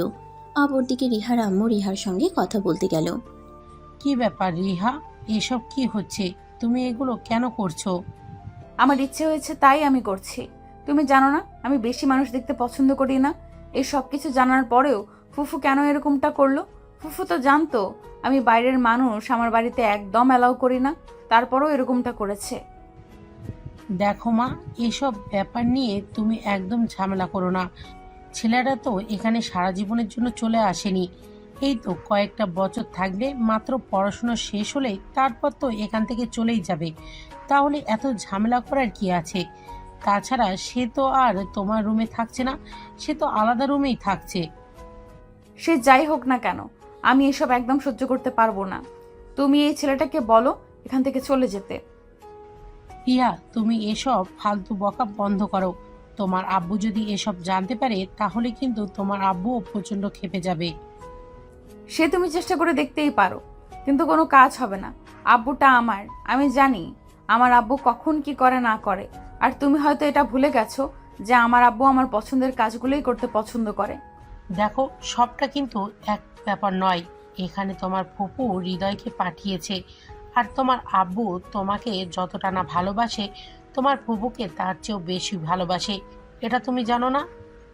ঠিক আছে, এটা সময় হলে দেখা যাবে। আগে আব্বু বাড়িতে আসুক। রিহার আম্মু তখন কোনো কথা না বলে চুপচাপ রুম থেকে বের হয়ে নিজের রুমে চলে গেলেন। আর এদিকে রিহা অপেক্ষা করতে লাগলো কখন তার বাবা বাড়িতে আসবে আর সবকিছু তার বাবাকে খুলে বলবে। রাত 10টার দিকে তার বাবা বাড়িতে আসলো। ইউনিফর্ম খুলতে যাবে তখন রিহা তার বাবার রুমে প্রবেশ করে। তার বাবা রিহাকে দেখে বলল, কি ব্যাপার মামনি, কি হয়েছে? তোমাকে এরকম দেখাচ্ছে কেন? আর বাসায় কখন আসলে? আমাকে ফোন দিয়ে জানালে না? রিহা তখন কোনো কথা না বলে মুখ গোমড়া করে বসে রইল। এটা দেখে তার আব্বু খুব ভালোভাবে বুঝতে পারলো তার মেয়ের মন খারাপ হয়েছে। তাই তিনি রিহার কাছে গিয়ে বসলেন আর তার মাথায় হাত রেখে বলতে লাগলেন, কি ব্যাপার মামনি, কি হয়েছে? তোমার মন খারাপ কেন? কেউ কি তোমার কিছু বলেছে? আব্বু, আমি তো তোমার সন্তান, তাই নাকি? তুমি তো আমার যেটাতে ভালো হবে সেটাই করবে, তাই না? হ্যাঁ অবশ্যই মা, তুমি যেটা কমফোর্টেবল তুমি যেটাতে তুমি খুশি থাকবে, আমি তো সেটাই সব সময় করার চেষ্টা করি। কেন, কি হয়েছে? এসব কথা এখন কেন বলছো? আব্বু, ফুফু তার ভাসুরের ছেলেকে এখানে পাঠিয়েছে পড়াশোনা করানোর জন্য, কিন্তু আমি এটা চাই না। আমি চাই না ছেলেটা আমাদের বাড়িতে থাকুক। এসব তুমি কি বলছো মা? তোমার কি মাথা খারাপ হয়ে গেছে? তুমি তো জানোই তোমার ফুফু সম্পর্কে এসব কথা যদি তোমার ফুফু জানতে পারে তাহলে কিন্তু প্রচণ্ড রাগ করবে। তাছাড়া এই বাড়িতে যতটুকু অধিকার আছে ঠিক তোমার আর চাইতে বেশি অধিকার কিন্তু তোমার ফুপুর, কারণ তুমি পরের জন্ম নিয়েছো আর তোমার ফুপু কিন্তু আগে জন্ম নিয়েছে। তাই তোমার ফুপুর সিদ্ধান্তে কে অবহেলা করো না। তার মানে আমি খুব ভালোভাবেই বুঝতে পেরেছি এই বাড়িতে আমার কোনো মূল্য নেই। আমি যাই কিছু করি আর যাই কিছু বলি না কেন, কেউ আমার কোনো কথাই শুনবে না। তোমাদের কথাই সর্বোপরি বহাল থাকবে, তাই না? দেখো আম্মু, বিষয়টা আসলে এরকম নয়, তুমি বিষয়টা বোঝার চেষ্টা করো। আমি আর কোনো কিছু বুঝতে চাই না। আমি খুব ভালোভাবেই বুঝতে পেরেছি এবার এটি যে আমার সিদ্ধান্তের কোনো মূল্য নেই। যাই হোক, তোমাদের যেটা ভালো মনে হয় তোমরা সেটাই করো। তবে একটা কথা আমি তোমাদেরকে বলে দিচ্ছি, ওই ছেলেটা যেন আমার রুমের আশেপাশেও না যায়, আর আমাকে সব সময় যেন দূরে দূরে থাকার চেষ্টা করে। এসব তুমি কেমন কথা বলছো? না, আমি তো সেটাই বুঝতে পারছি না। একটা মানুষ এক বাড়িতেই থাকবে আর সে তোমার থেকে নিজের দূরত্ব কি করে বজায় রাখবে সেটা তুমিই বলো। থাকতে গেলে তো আমাদেরকে পাশাপাশি থাকতে হবে, তাই নাকি? আমি কোনো কিছু জানি না আর কোনো কিছু জানতেও চাই না। ও যেন আমার আশেপাশে না থাকে। এই বলে রিহা রাগে গজগজ করতে করতে সেখান থেকে চলে গেল। আর এরপর দেখতে দেখতে 2 দিন সময় চলে যায়। রবিবার সকালবেলা ঘুম থেকে উঠেই রিহার আব্বু রিহা আর হৃদয় দুজনকে উদ্দেশ্য করে বলতে লাগলো, তোমরা দুজনেই ঘুম থেকে উঠে ফ্রেশ হয়ে রেডি হয়ে নাও, আমি তোমাদেরকে নিয়ে আজ ভার্সিটিতে এডমিশন করাতে যাব। অতঃপর সকাল 10টার দিকে রিহার আব্বু রিহা আর হৃদয়কে নিয়ে ভার্সিটিতে এডমিশন করাতে চলে গেল। তিনি দুজনকেই একই ভার্সিটিতে ভর্তি করালেন। এটা দেখে রিহা তার আব্বুকে বলতে লাগলো, আবু, হৃদয়কে তুমি আমাদের ভার্সিটিতে কেন ভর্তি করিয়েছো? কারণ এটা শহর, এখানে চলাফেরা করতে গেলে একটা মেয়ের কাটে। আর হৃদয় যদি এখানে পড়াশোনা করে তাহলে সে তোমাকে তার পড়ার পাশাপাশি যথেষ্ট গার্ডও দিতে পারবে। তাই আমি বুঝতে পেরেছি তোমাদের সবারই মাথা একদম খারাপ হয়ে গেছে। আমি আমার নিজের গার্ড নিজেই দিতে পারবো। ওকে আমাকে গার্ড দেওয়ার কোনো প্রয়োজন নেই। তুমি ওকে এখান থেকে নিয়ে যাও। আমি ওকে এখানে দেখতে চাই না। তোমার কথা মতো সব কিছু হবে না। তোমাকে যেটা বলেছি তোমাকে সেটাই মেনে নিতে হবে, অন্যথায় তোমার ভার্সিটিতে পড়াশোনা করাই হবে না। আমি সারাদিন আমার ডিউটি নিয়ে ব্যস্ত থাকি। অপরদিকে তোমার আম্মুও তোমাকে যথেষ্ট সময় দিতে পারে না। তাই তুমি যদি আমার প্রস্তাব মেনে নাও তাহলে তোমার পড়াশোনাই বন্ধ করে দিতে হবে। আমি বুঝতে পারছি না কি হচ্ছে এসব আমার সঙ্গে। এরপর রিহার আব্বু রিহা আর হৃদয়কে ক্লাসরুম পর্যন্ত পৌঁছে দিয়ে সেখান থেকে চলে গেল। সেটি হলো তাদের প্রথম দিন ইউনিভার্সিটিতে। ভার্সিটি ছুটি হয় দুপুর 2টার দিকে। তারপর রিহা আর হৃদয় বাসে চলে আসে। বাসে আসতেই রিহার আম্মু রিহাকে জিজ্ঞাসা করে, কি ব্যাপার মামনি, প্রথম দিন ভার্সিটিতে তোমার কেমন কাটলো? যেমন ইচ্ছে তেমন, তাতে তোমাদের কি? তোমরা তো আমাকে এখন চোখের কাঁটা মনে করছো। আমাকে উপড়ে ফেলতে পারলেই ভালো, তাই না? এমন কথা কেন বলছো তুমি? আমরা কি তোমার সৎ বাবা মা নাকি? এখন তো আমার এটাই মনে হচ্ছে তোমরা মনে হয় আমার সৎ বাবা মা। তাই তো আমার সঙ্গে এরকম আচরণ করছো তোমরা। আমার নিজের বাবা মা হতে তাহলে তো আমার সঙ্গে এরকম আচরণ করতে পারতে না। তাহলে তো অন্তত একবার তোমরা আমার ইচ্ছা অনিচ্ছার কথা জানতে চাইতে, আমার ইচ্ছা অনিচ্ছাগুলোকে গুরুত্ব দিতে। বুঝতে পেরেছি তোমার অভিমানের কারণটা কি। তুমি রুমে যাও। আচ্ছা হৃদয়, এবার তুমি বলো তো তোমাদের আজকের দিনটা কেমন কাটলো? এই তো আন্টি, আলহামদুলিল্লাহ ভালো। আচ্ছা ঠিক আছে, তোমার সঙ্গে এই ব্যাপারে পরে কথা বলবো। এখন তুমি একটা কাজ করো, তাড়াতাড়ি ফ্রেশ হয়ে আসো, দুপুরের খাবার খাবে। আমি সবার জন্য অনেকক্ষণ ধরে দুপুরের খাবার বানিয়ে অপেক্ষা করছি, তাড়াতাড়ি চলে আসবে কিন্তু। আচ্ছা আন্টি ঠিক আছে। তবে আন্টি একটা কথা বলার ছিল। রিহা মনে হয় আমার এখানে থাকাটা একদম সহ্য করতে পারছে না। এসব কোনো ব্যাপার না বাবা, তুমি এসব নিয়ে একদম মাথা ঘামিও না। দেখবে সময়ের সাথে সাথে সব কিছু ঠিক হয়ে যাবে। আসলে আমার মেয়েটা ছোটবেলা থেকেই একা একা থেকে অভ্যস্ত, তো এই জন্য বেশি মানুষ পছন্দ করে না। তবে কোনো ব্যাপার না, দেখবে সব কিছুই সময়ের সাথে সাথে ঠিক হয়ে যাবে। হৃদয় তখন কোনো কথা না বলে চুপচাপ রুমে চলে গেল। আর তারপর ফ্রেশ হয়ে দুপুরের খাবার খেয়ে নিজের রুমে গিয়ে ঘুমিয়ে পড়ল। সন্ধ্যাবেলা হৃদয় রুম থেকে বের হয়ে ছাদে এসে সিগারেট খাচ্ছে। তখনই রিহা সেখানে এসে উপস্থিত হয়। সিগারেটের গন্ধ নাকে এসে লাগতেই রিহা চারপাশে খুঁজতে লাগলো কে সিগারেট খাচ্ছে। তখনই হৃদয়কে দেখতে পারল। সিগারেটের গন্ধ নাকে এসে লাগতেই রিহা চারপাশে খুঁজতে লাগলো কে সিগারেট খাচ্ছে। তখনই হৃদয়কে দেখতে পেল আর চিৎকার দিয়ে বলতে লাগলো, তোমার কত বড় সাহস, তুমি আমার বাসায় দাঁড়িয়ে সিগারেট খাচ্ছ? সরি, আসলে বাইরে আমার তেমন চেনা জানা নেই তো, আর সিগারেট খাওয়া আমার অনেক দিনের অভ্যাস। সিগারেট না খেয়ে আমি থাকতে পারি না। তোমাকে দেখে আমার মনে কেমন যেন একটা সন্দেহ হয়েছিল, আর এখন সেটা বুঝতে পারছি। আসলে তুমি কি শুধু সিগারেট খাও নাকি এর ভেতরে অন্য কিছুও চলে? আরে না, এসব তুমি কি বলছো? অন্য কিছু কেন চলতে যাবে? আমি তো শুধু সিগারেটই খাই। আসলে বন্ধুদের সঙ্গে থাকতে থাকতে কখন যে এটা অভ্যাস হয়ে গেছে এটাই বুঝতে পারিনি। এখন ভাবছি এটা ছেড়ে দেব। আমি খুব ভালোভাবেই বুঝতে পারছি তুমি এগুলো আমাকে শোনানোর জন্য বলছো, কিন্তু বিশ্বাস করো এগুলো আমাকে বলে কোনো লাভ নেই, কারণ আমি আজকেই আব্বুর কাছে বলে দিব তুমি সিগারেট খাও। এই না না, একদম তুমি এরকমটা করো না। তুমি যা বলবে আমি তাই করব, কিন্তু দয়া করে আঙ্কেলের সঙ্গে এই ব্যাপারে কিছু বলো না। তাহলে আজকের পর থেকে টোটালি সিগারেট খাওয়া ছেড়ে দিতে হবে। তুমি বাসার বাইরে কোথাও সিগারেট খেতে পারবে না। ঠিক আছে, কোনো সমস্যা নেই, আমি সিগারেট খাওয়া ছেড়ে দিব, কিন্তু তুমি দয়া করে আঙ্কেলের সঙ্গে এই ব্যাপারে কিছু বলো না। ঠিক আছে, বলবো না। আচ্ছা, আমার একটা শখ আছে প্রতিদিন বিকালবেলা হাঁটতে যাওয়া, কিন্তু এটা না আমার কখনোই পূরণ হয়ে ওঠে না। তুমি যদি প্রতিদিন বিকালবেলা আমাকে হাঁটতে নিয়ে যাও তাহলে আমি এটা ভুলে যাব। কিন্তু তুমি তো আমাকে সহ্য করতে পারো না, এমনকি আমাকে এই বাড়ি থেকে বের করে দেওয়ার চিন্তা ভাবনা করছো। তাহলে হঠাৎ এরকম কথা কেন বলছো? কারণ আমি চাইলেই এই বাড়ি থেকে তোমাকে বের করে দিতে পারবো না। আব্বু এবং ফুফু দুজন মিলে সিদ্ধান্ত নিয়েছে তুমি এখানে থেকে পড়াশোনা করবে, তাই এই ব্যাপারে আমি আর কোনো কথা বলতে চাই না। তবে এই যে তুমি যে এখন ছাদে দাঁড়িয়ে দাঁড়িয়ে সিগারেট খাচ্ছিলে, সেটার বদলে তুমি আমাকে প্রতিদিন বিকেলে হাঁটতে নিয়ে যাবে। তা না হলে আমি আব্বুর কাছে বলে দেবো তুমি সিগারেট খাও। তখন মনে মনে ভাবতে লাগলো, মান সম্মান যাওয়ার চাইতে এমন একটা সুন্দরী মেয়েকে নিয়ে প্রতিদিন বিকেলে বাইরে হাঁটতে যাওয়া ভালো। রিহা দেখতে যথেষ্ট সুন্দরী, আর সুন্দরীদের সঙ্গে সময় কাটানো প্রত্যেকটা পুরুষেরই স্বপ্ন থাকে। তাই বেশ কিছুক্ষণ চিন্তা ভাবনা করে হৃদয় রিহাকে বলে, ঠিক আছে, কোনো সমস্যা নেই, আমি প্রতিদিন বিকেলে তোমাকে নিয়ে ঘুরতে বেরোবো। এখন নিচে চলো, সন্ধ্যা নেমে গেছে, পড়তে বসতে হবে। অতঃপর হৃদয় আর রিহা দুজনেই বাড়ির ভিতরে চলে আসলো আর পড়তে বসলো। পড়া শেষ হলে রাতের খাওয়া দাওয়া করে ঘুমিয়ে পড়লো। পরের দিন সকালবেলা ঘুম থেকে উঠে দুজনে নাস্তা করে রেডি হয়ে নিল ভার্সিটি যাওয়ার জন্য। অপরদিকে রিহা যখন বুঝতেই পারলো সে যাই কিছু করুক না কেন হৃদয়কে এই বাসা থেকে তাড়াতে পারবে না, তাই তখন সে মনে মনে ভাবলো, একই বাড়িতে যখন থাকতে হবে তখন আর ঝামেলা করে কী লাভ। তার চাইতে বরঞ্চ এটাই ভালো হবে যে দুজনে মিলেমিশে একসঙ্গে পড়াশোনা করবে এবং ভার্সিটিতে যাওয়া আসা করবে। তাহলে তার বাবা মায়ের চিন্তাও একটু কম হবে। এইসব চিন্তা করতে করতেই দুজন বাসা থেকে বের হতে যাবে, তখনই রিহার আব্বুর সঙ্গে দেখা হয়ে গেল। রিহার আব্বু হৃদয়কে বলতে লাগলো, হৃদয়, তুমি কি বাইক চালাতে পারো? হ্যাঁ আঙ্কেল, এই তো মোটামুটি পারি। ঠিক আছে, তাহলে আজ ভার্সিটি থেকে আসলে তোমাকে নিয়ে বাইকের শোরুমে যাবো, আর তারপর তোমাকে একটা বাইক কিনে দেবো। কারণ গাড়িতে যাতায়াত করতে তোমাদের হয়তো একটু প্রবলেম হতে পারে, কারণ ঢাকা শহরের রাস্তা যানজট তো আছেই।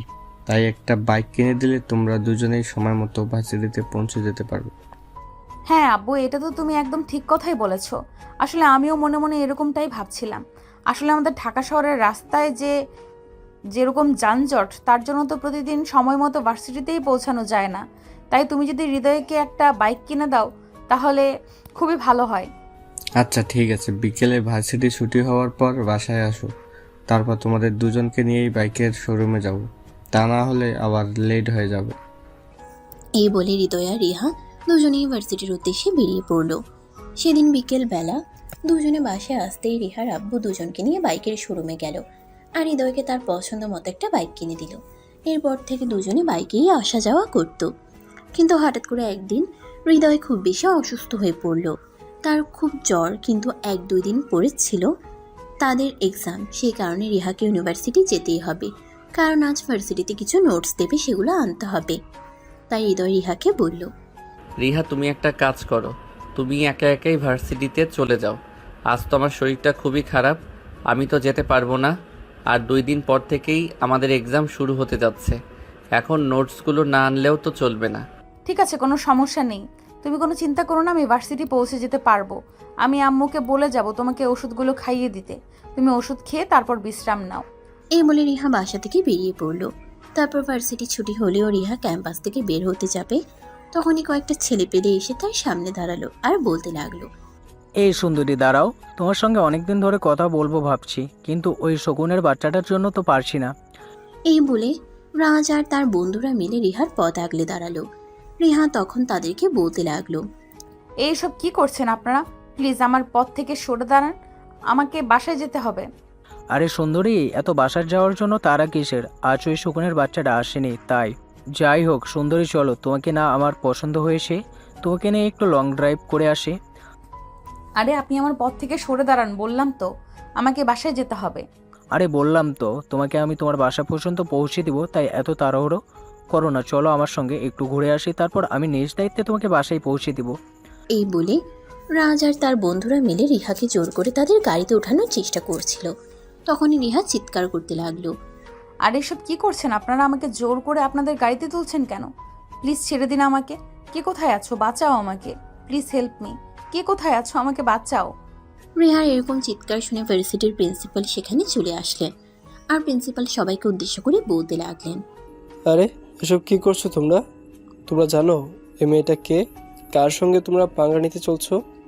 আরে প্রিন্সিপাল সাহেব, আপনি কেন এখানে ঝামেলা করতে এসেছেন? এখান থেকে মানে কেটে পড়ুন, আমাদের সঙ্গে ঝামেলা করতে আসবেন না। আপনি তো আমাদের সম্পর্কে খুব ভালো করেই জানেন, তাই আশা করি আপনাকে ওভাবে বলার কিছুই নেই। এই বলে রাজ আর তার বন্ধুরা মিলে রিহাকে জোর করে গাড়িতে তুলে নিল আর তারপর সেখান থেকে চলে গেল। এদিকে ভার্সিটির প্রিন্সিপাল কোনো উপায়ান্তর না পেয়ে সঙ্গে সঙ্গে রিহার আব্বুর নম্বরে ফোন করলো। আসসালামু আলাইকুম প্রিন্সিপাল সাহেব, কি ব্যাপার আজ হঠাৎ আপনি আমাকে ফোন করলেন? মিস্টার অজয়, একটা খুব বড় সমস্যা হয়ে গেছে। আপনার মেয়ে আজ একাই ভার্সিটি এসেছিল, আর আমাদের ভার্সিটির সিনিয়র ডিপার্টমেন্টের কিছু ছেলে রিহাকে তুলে নিয়ে গেছে। আপনি প্লিজ কিছু একটা করুন। আরে প্রিন্সিপাল স্যার, আপনি এসব কি বলছেন? আমার মেয়েকে তুলে নিয়ে গেছে? এত বড় বুকের পাটা। ঠিক আছে, আপনি কোনো চিন্তা করবেন না, ওদেরকে তো আমি দেখে নেব। ওকে এটা বলুন যে ওরা কোন দিকে গেছে। ওরা তো ভার্সিটি থেকে গাড়ি বের করে আশুলিয়ার দিকে গেছে মনে হয়। আপনি প্লিজ একটু তাড়াতাড়ি করুন, দেরি হলে আপনার মেয়ের সঙ্গে খারাপ কিছু না হয়ে যায়। আপনি কোনো চিন্তা করবেন না, আমার মেয়ের গায়ে একটা ফুলের আঁচড়ও লাগতে দেব না। তবে একটা কথা মনে রাখবেন, ওদেরকে তো আমি দেখে নেব। ওদের কত বড় সাহস আমার মেয়ের সঙ্গে এরকম আচরণ করার, সাহস কোথা থেকে পায়? এই বলে রিহার আব্বু ফোনটা সঙ্গে সঙ্গেই কেটে নিল আর তারপর থানা থেকে পুলিশ ফোর্স নিয়ে সঙ্গে সঙ্গেই বেরিয়ে পড়ল। আসলে রিহার আব্বু একজন পুলিশ অফিসার, এটা রিহা সবসময় গোপন রেখে গেছে। আসলে সে তার বাবার পরিচয়ে কারোর সঙ্গে পরিচিত হতে চাইতো না, তাই।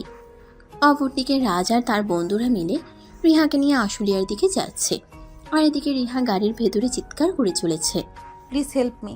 কে কোথায় আছো? আমাকে বাঁচাও। আরে সুন্দরী, চিৎকার করে কোনো লাভ হবে না। আমি যখন তোমাকে নিয়ে এসেছি তখন আর কেউ তোমাকে বাঁচাতে আসবে না, বুঝতে পেরেছো? আজ তুমি আমার বলের পাটা হবে, বুঝতে পেরেছো? তাই চিৎকার চেঁচামেচি করে কোনো লাভ নেই, চুপচাপ গাড়িতে বসে থাকো। এই বলে রাজ আর তার বন্ধুরা মিলে হু হু করে হাসতে লাগলো। ঠিক তখনই তাদের গাড়ির সামনে একটা পুলিশের গাড়ি এসে দাঁড়ালো। রাজ তখনই আটকে উঠলো আর বলতে লাগলো, এই তোরা গাড়ি থেকে নেমে দেখ তো, এরা আমাদের গাড়ি আটকেছে কেন? এরা কি জানে না গাড়ির ভিতরে আমি আছি? তাহলে ওর সাহস কি করে পেলো আমার গাড়ির সামনে দাঁড়ানোর? এই কথা শোনার পর রাজের বন্ধুরা গাড়ি থেকে বের হতে যাবে, তখনই রিহার আব্বু গাড়ি থেকে বের হয় আর গাড়ির সামনে দাঁড়িয়ে বলতে থাকে, এই সুরের বাচ্চা, তোর এত বড় সাহস, তুই আমার মেয়েকে তুলে নিয়ে আসার মতো সাহস দেখাস? গাড়ি থেকে নেমে আয়, দেখি তোর কত বড় বুকের বাটা। আব্বে, ওই হালাটা তোদেরকে না বললাম যে কার এত বড় সাহস বুকের বাটা আমার গাড়ির সামনে পট আগলে দাঁড়িয়ে এটা দেখার জন্য? কিন্তু তোরা এখানে গাড়ির ভিতরে বসে আছিস কেন? এই পুলিশ হয়তো জানে না আমি কে আর কি আমার পরিচয়। ওদেরকে কেন বলছিস তুই? নিজেই গাড়ি থেকে নাম না, তাহলেই তো বুঝতে পারবি কার সঙ্গে পাঙ্গা নিতে এসেছিস আর কার মেয়েকে তুলে এনেছিস। মানে এসব তুই কি বলছিস? ওই পুলিশ কি তোর কোনো আত্মীয় হয় নাকি? আমাকে কেন তুই এসব কথা জিজ্ঞাসা করছিস? গাড়ি থেকে নাম, তাহলেই বুঝতে পারবি। আচ্ছা ঠিক আছে, তুই যখন বলছিস তখন তো আমাকে ব্যাপারটা দেখতে হয়। এই বলে রাজ গাড়ি থেকে নামতেই রিহার আব্বু সঙ্গে সঙ্গেই তাকে উত্তম মধ্যম দিতে লাগলো। আর তারপর সঙ্গে সঙ্গেই গাড়ির ভিতরে থাকা সব কটাকে অ্যারেস্ট করে থানায় নিয়ে আসলো। অপরদিকে রাজ তো কিছুই বুঝতে পারছে না তার সঙ্গে কি হচ্ছে। তখনই সে রিহার আব্বুকে উদ্দেশ্য করে বলতে লাগলো, আপনি হয়তো জানেন না আমি কে, তাই হয়তো আমার সঙ্গে এরকমটা করার সাহস পেয়েছেন। তবে আপনি কোনো চিন্তা করবেন না, এক্ষুনি আমার বাবা আসলো বলে আপনি শুধু অপেক্ষা করতে থাকুন। আমার বাবা এখানে আসার পর আপনার থানার কি অবস্থা হয়। ঠিক আছে, এখনই তুই তোর বাবাকে ফোন কর আর এখানে আসতে বল, তারপর সেয়ানে সেয়ানে কোলাকুলি করব। কথাটা বলা শেষ করার আগে রাজের আব্বু সেখানে এসে পৌঁছে গেল। আসলে রাজের আব্বু হলো শহরের নামকরা মাফিয়াদের মধ্যে একজন, কিন্তু রিহার আব্বুও একজন নামকরা পুলিশ অফিসার। তিনিও কাউকে ভয় পান না। রাজের আব্বু থানায় এসে চিৎকার করে বলতে লাগলো, কোন পুলিশ অফিসারের এত বড় সাহস যে আমার ছেলেকে থানায় তুলে এনেছে? আমি পুলিশ অফিসার অজয়, এই থানায় আসি দীর্ঘ 5 বছর ধরে। আশা করি আপনাকে আর কিছু বলার প্রয়োজন নেই। ও অফিসার, আপনি মনে হয় কিছু ভুল বলছেন। আপনি মনে হয় ভুল করে আমার ছেলেকে থানায় ভুলে এনেছেন। ভুল করব তাও আবার আমি? এটা আপনি ভাবলেন কি করে? আপনার ছেলে যেটা করেছে তার শাস্তি তাকে পেতেই হবে। আমি তাকে যতক্ষণ পর্যন্ত শাস্তি দিতে না পারবো ততক্ষণ পর্যন্ত মনে শান্তি পাবো না। তাই তাকে শাস্তি না দেওয়া পর্যন্ত কারোর কথা শুনতে চাই না। প্লিজ অফিসার, আপনি এরকমটা করবেন না। আমার ছেলে না হয় না জেনে একটা ভুল করে ফেলেছে, কিন্তু তাই বলে আপনি তাকে এভাবে শাস্তি দিতে পারেন না। প্লিজ এই প্রথম আর শেষবারের মতো আপনি আমার ছেলেকে ক্ষমা করে দিন। আমার ছেলে কখনো আপনার মেয়ের আশেপাশেও যাবে না, এটা আমি আপনাকে কথা দিলাম। আই এম সরি মিস্টার, আমি আপনার কথা রাখতে পারলাম না। যে শহরে আমার মতো একজন পুলিশ অফিসার মেয়েকে এরকম হয়রানি শিকার হতে হয়, সেই শহরের সাধারণ জনগণ কিংবা তাদের মেয়েরা কিভাবে শান্তিতে থাকে আমি সেটাই বুঝতে পারছি না। যাই হোক, আপনি এখন আসতে পারেন। আপনার ছেলেকে কাল কোর্টে তোলা হবে, তারপর সেখানেই আপনার সঙ্গে দেখা হবে। প্লিজ অফিসার, দেখুন আমার ছেলে ছোট মানুষ, বুঝতে পারেনি। দেখুন আমরা তো বড় হয়েছি, চলুন না আমরা এই বিষয়টাকে ম্যানেজ করে ফেলি। কেন শুধু শুধু ঝামেলা তৈরি করছেন? আমি কোনো ঝামেলা তৈরি করছি না, আর কোনো ঝামেলা তৈরি করতে চাইছিও না। আপনি প্লিজ এখান থেকে চলে যান, এটাই আপনার জন্য ভালো হবে। তা না হলে কিন্তু আমি আপনাকে অপরাধীকে সাহায্য করার কারণে গ্রেপ্তার করতে 2 বার চিন্তা করব না। অফিসার, ঠিক আছে অফিসার, আমি চলে যাচ্ছি, কিন্তু একটা কথা মনে রাখবেন, আমি আমার ছেলেকে জেলে দিতে দিব না। আমি আমার ছেলেকে মুক্ত করেই নেব। কিন্তু আপনি যেটা করলেন সেটা কিন্তু একদম ভালো করলেন না। আমার ভালো আপনাকে চিন্তা করতে হবে না, আপনি বাসায় ফিরে আপনার ছেলে চিন্তা করেন। ছেলেকে যদি আজ ভালো কিছু শিক্ষা দিতেন তাহলে আপনাকে আজ হয়তো এখানে আসতে হতো না। রাজের আব্বু তখন আর এই কথার কোনো উত্তর না দিয়ে থানা থেকে বের হয়ে বাসায় চলে গেল। আর পরের দিন রাজকে কোর্টে পেশ করা হলো। আর তারপর জজ সাহেবের সামনে তার বিরুদ্ধে অভিযোগ পেশ করা হলো। সব কিছু শুনে জজ সাহেব রাজকে 6 মাসের কারাদণ্ড দিল। বিচার সভা শেষ হলে রাজকে জেল হাজতে নিয়ে যাওয়া হচ্ছিল। তখনই রাজের আব্বু তার সামনে এসে দাঁড়ালো। রাজ তখন তার আব্বুকে জড়িয়ে ধরে কাঁদতে কাঁদতে বলল, আব্বু, এটা তুমি কি করলে? তুমি আমাকে বাঁচাতে পারলে না? আমাকে এখন জেল হাজতে যেতে হবে, জেলের ঘানি টানতে হবে। এখন আমাকে দোষ দিচ্ছিস কেন? তুই তো নিজে নিজেই নিজের পায়ে কুড়ুল মেরেছিস, তাহলে আমাকে কেন কথা শোনাচ্ছিস? তুই কেন ইচ্ছে করে ওই পুলিশ অফিসারের মেয়ের সঙ্গে এরকম করতে গেলি? তুই যদি এরকম না করতি তাহলে তো আর এটা হতো না। তুমি তো আমাকে বলে দিয়েছো আমাকে আমার ইচ্ছা মতো চলতে, তাহলে আমি কোথায় দোষ করলাম সেটাই আমাকে বলো। এই মেয়েটার ওপর অনেক দিন ধরেই আমার চোখ পড়েছিল, কিন্তু মেয়েটার সঙ্গে প্রতিদিন একটা ছেলে ভার্সিটিতে আসতো, তার জন্যই মেয়েটার সঙ্গে কথা বলার সুযোগ উঠেনি।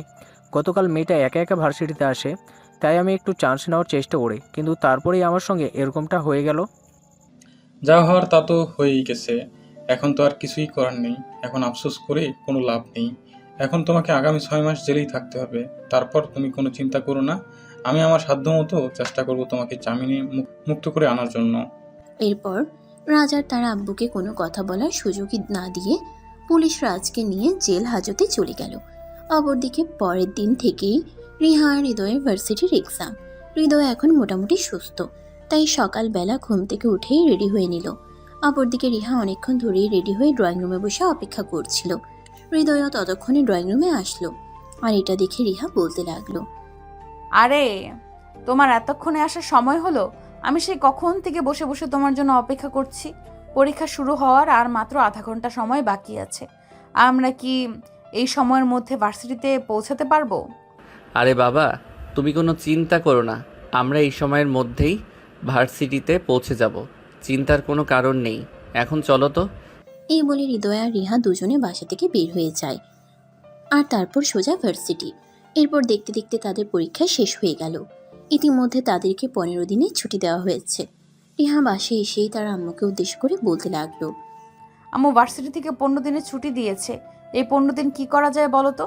তুমি কি করবে সেটা আমি তোমাকে কি করে বলবো? আমি ভাবছিলাম হৃদয় তো মনে হয় গ্রামের বাড়িতে চলে যাবে, তাকে গ্রামের বাড়িতে যেতে না দিয়ে আমরা কক্সবাজার কিংবা সেন্ট মার্টিন থেকে ঘুরে আসি। সেটা আমি কি করে বলবো? তুমি তাকে জিজ্ঞাসা করো, সে যদি যেতে চায় তাহলে চলে যাও, আমার তো কোনো সমস্যা নেই। তাছাড়া তোমার আব্বু ব্যাপারে কোনো আপত্তি করবে না। রিহা তখন আর কোনো কথা না বলে সোজা হৃদয়ের রুমে চলে গেল তার সঙ্গে কথা বলার জন্য। রিহা হৃদয়ের রুমে এসে দেখতে পেল হৃদয় গ্রামের বাড়িতে যাওয়ার জন্য তৈরি হচ্ছে, কাপড় চোপড় ব্যাগে ভরছে। এটা দেখে রিহা কি বলবে কিছুই বুঝতে না পেরে চুপচাপ দাঁড়িয়ে থাকে। আর এদিকে হৃদয় রিহাকে এভাবে দাঁড়িয়ে থাকতে দেখে প্রশ্ন করলো, কি ব্যাপার রিহা, কিছু হয়েছে নাকি? তুমি এভাবে দাঁড়িয়ে আছো কেন? তুমি কি আমায় কিছু বলবে নাকি? ও কই না, এমনিতেই তোমার রুমে আসলাম। তুমি কি বাড়িতে যাচ্ছ নাকি? দেখা যাচ্ছে তুমি কাপড় চোপড় গোছাচ্ছ। হ্যাঁ, আসলে আম্মু ফোন করেছিল। অনেক দিন ধরে তো বাড়িতে যাওয়া হয় না, সেই কবে বাড়ি থেকে আসা হয়েছে, তাই আম্মু আমাকে ফোন করে বলল পরীক্ষা যখন শেষ হয়ে গেছে আর কিছুদিনের ছুটিও দেওয়া হয়েছে ভার্সিটি থেকে, তাই আমি যেন গ্রামের বাড়ি থেকে একবার ঘুরে আসি আর বাবা মায়ের সঙ্গে দেখা করে আসি। ও আচ্ছা, তাহলে তো এটা খুবই ভালো খবর। ঠিক আছে, ভালোভাবে যাও। আর বাড়িতে পৌঁছে ফোন করতে ভুলবে না কিন্তু। আমি কিন্তু তোমার ফোনের জন্য অপেক্ষা করব, মনে থাকবে তো? আচ্ছা ঠিক আছে, কোনো সমস্যা নেই। আমি বাড়িতে পৌঁছে তোমাকে ফোন করে নিব। আর তোমার কথা আমার মনে থাকবে না কেন? 100 বার মনে থাকবে। আচ্ছা ঠিক আছে, তাহলে তুমি এক্ষুনি রওনা দিয়ে দাও। তা না হলে আবার বাড়িতে গিয়ে পৌঁছাতে পৌঁছাতে অনেক বেশি রাত হয়ে যাবে, তখন আবার গ্রামের বাড়িতে কোনো গাড়ি পাবে না। হ্যাঁ, এটা তুমি একদম ঠিক কথাই বলেছ। এখন যদি আমি বাসা থেকে বের না হই তাহলে অনেক বেশি লেট হয়ে যাবে, যার জন্য আমি স্টেশন থেকে নেমে বাড়িতে যাওয়ার জন্য কোনো গাড়ি পাবো না। এই বলে হৃদয় রুম থেকে বের হয় আর রিহার আম্মুর কাছ থেকে বিদায় নিয়ে বাসা থেকে বের হয়ে তারপর সেখান থেকে সোজা বাস স্টপার টিকিট কেটে তারপর হৃদয় রওনা দিল গ্রামের বাড়ির উদ্দেশ্যে। অপরদিকে রিহার সময় যেন কোনোভাবেই কাটছিল না। সে অপেক্ষা করতেই লাগলো কখন হৃদয় তাকে ফোন করবে। সে বারবার মোবাইল হাতে নেয় হৃদয়কে ফোন করার জন্য, কিন্তু সাহস পাচ্ছিল না। তার কেমন যেন একটা বাধা লাগছিল, তাই সে আর ফোন করলো না। নিজেই অপেক্ষা করতে লাগলো হৃদয়ের ফোনের। এভাবে দেখতে দেখতে সন্ধ্যা হয়ে গেল, কিন্তু হৃদয় তখনও ফোন করলো না। তাই রিহা মনে মনে ভাবতে লাগলো হৃদয়ের হয়তো কোনো ঝামেলা হয়েছে, তাই সে ফোন করতে পারছে না। তখনই রিহা নিজের ফোনটা হাতে নিল আর সঙ্গে সঙ্গেই হৃদয়ের নাম্বারে ফোন দিল। দুবার রিং হওয়ার পরেই হৃদয় ফোনটা রিসিভ করলো আর বলতে লাগলো, কি ব্যাপার রিহা, তুমি এই সময় ফোন করলে? কোনো ঝামেলা হয়েছে নাকি? না মানে আসলে তুমি তো বাসা থেকে বের হয়ে গেছো, অনেকক্ষণ হয়েছে। তুমি বাড়িতে গিয়ে পৌঁছেছো কিনা সেটা জানার জন্যই আসলে আমার মনটা কেমন যেন করছিল, তাই তোমাকে ফোন করলাম। আরে বাবা, এত তাড়াতাড়ি আমি বাড়িতে কি করে পৌঁছে যাব? তুমি তো জানো ঢাকা শহরের রাস্তায় প্রচুর যানজট থাকে। ঢাকা থেকে বের হতেই তো অনেকক্ষণ সময় লেগে গেছে, আর আমাদের বাড়িতে গিয়ে পৌঁছাতে প্রায় আরও 2 থেকে আড়াই ঘন্টার মতো সময় লাগবে। আমি বাড়িতে পৌঁছে তারপরে তোমাকে ফোন করব। আচ্ছা ঠিক আছে, তাহলে আমি রাখছি। আর হ্যাঁ, তুমি কিন্তু কিছু কিনে খেয়ে নিও, কারণ তোমার তো প্রতিদিনই সন্ধ্যাবেলায় কিছু খাওয়ার অভ্যাস। আজ তো তুমি বাসায় নেই, তাই আজ তো আর আমি তোমাকে কিছু খাওয়াতে পারবো না, তাই। আচ্ছা ঠিক আছে, কোনো সমস্যা নেই। আমি সামনে কোনো ভালো রেস্টুরেন্ট পেলে ওখান থেকে খাবার খেয়ে নেব, তোমাকে কোনো টেনশন করতে হবে না। এই বলে হৃদয় ফোনটা কেটে দেয়। আর তারপর রাত 8টার দিকে হৃদয় এসে গ্রামের বাড়িতে পৌঁছায়। বাড়িতে তাকে দেখে সবাই অনেক আনন্দিত হয়, আর সবাই তাকে নিয়ে আনন্দ উল্লাসে মেতে ওঠে। আর এদিকে হৃদয় সবার সঙ্গে কথা বলতে বলতে রিহার কথা একদম ভুলেই গেল। এদিকে দেখতে দেখতে রাত 10টার মতো বেজে গেল। হৃদয় রিহাকে ফোন করেনি। এদিকে রিহার তখনও বেশ চিন্তা হচ্ছিল, তাই সে মনে মনে ঠিক করলো সে এখন আবার হৃদয়কে ফোন করবে। যেমন চিন্তা তেমনই কাজ। তখনই সে নিজের মোবাইলটা হাতে নিল আর সঙ্গে সঙ্গে হৃদয়কে ফোন করলো। অপরদিকে হৃদয় তখন নিজের মোবাইলটা নিজের বেডরুমে রেখেছিল, আর এদিকে তার ছোট কাকি রিয়া তখন তার রুমের পাশ দিয়েই যাচ্ছিল। রিয়া ফোনের রিংটোনের আওয়াজ শুনতে পেয়ে হৃদয়ের রুমে প্রবেশ করে আর মোবাইল হাতে নিয়ে দেখে রিহা তাকে ফোন করেছে। তাই রিহার ফোনটা রিসিভ করে। হ্যালো রিহা। হ্যাঁ ফুফু, হৃদয় কোথায়? ও কি বাড়িতে গিয়ে পৌঁছেছে? হ্যাঁ, হৃদয় তো অনেকক্ষণ আগেই বাড়িতে এসে পৌঁছে গেছে। কেন, তোমাকে ফোন দেওয়ার কথা ছিল নাকি? না, আসলে সেরকম তো নয়। সে তো দুপুরের আগেই আমাদের বাড়ি থেকে বের হয়েছে, এতক্ষণে পৌঁছে যাওয়ার কথা। তাই আমি ফোন দিয়ে একটু খবর নিলাম। আর যাই হোক, কেমন আছো তোমরা? এই তো মামুনি, আলহামদুলিল্লাহ ভালোই আছি। তোমাদের কি অবস্থা? আর তোমরা কেমন আছো? আর হৃদয় যখন আসলো তুমি ওর সঙ্গে চলে আসলেই পারতে। আসলে আমার তো যেতে মন চাইছিল, কিন্তু হৃদয় আমাকে কিছুই বলল না। তাহলে আমি নিজেই যে কিভাবে তার সঙ্গে চলে যাই বলো? সে যদি আমাকে একটাবার বলতো সে আমাকে তার সঙ্গে নেবে, তাহলে আমি চলে আসতাম। ও আচ্ছা, এই ব্যাপার। আচ্ছা ঠিক আছে, কোনো সমস্যা নেই। আমরা তো ভাবছি কয়দিন পর সবাই মিলে তোমাদের ওখানে বেড়াতে আসবো। ও আচ্ছা, তাহলে তো এটা খুবই ভালো খবর। তাহলে অনেক আনন্দ হবে। আচ্ছা ফুফু, এখন তাহলে রাখি, আমার একটু কাজ আছে, আমি একটু কাজ করব।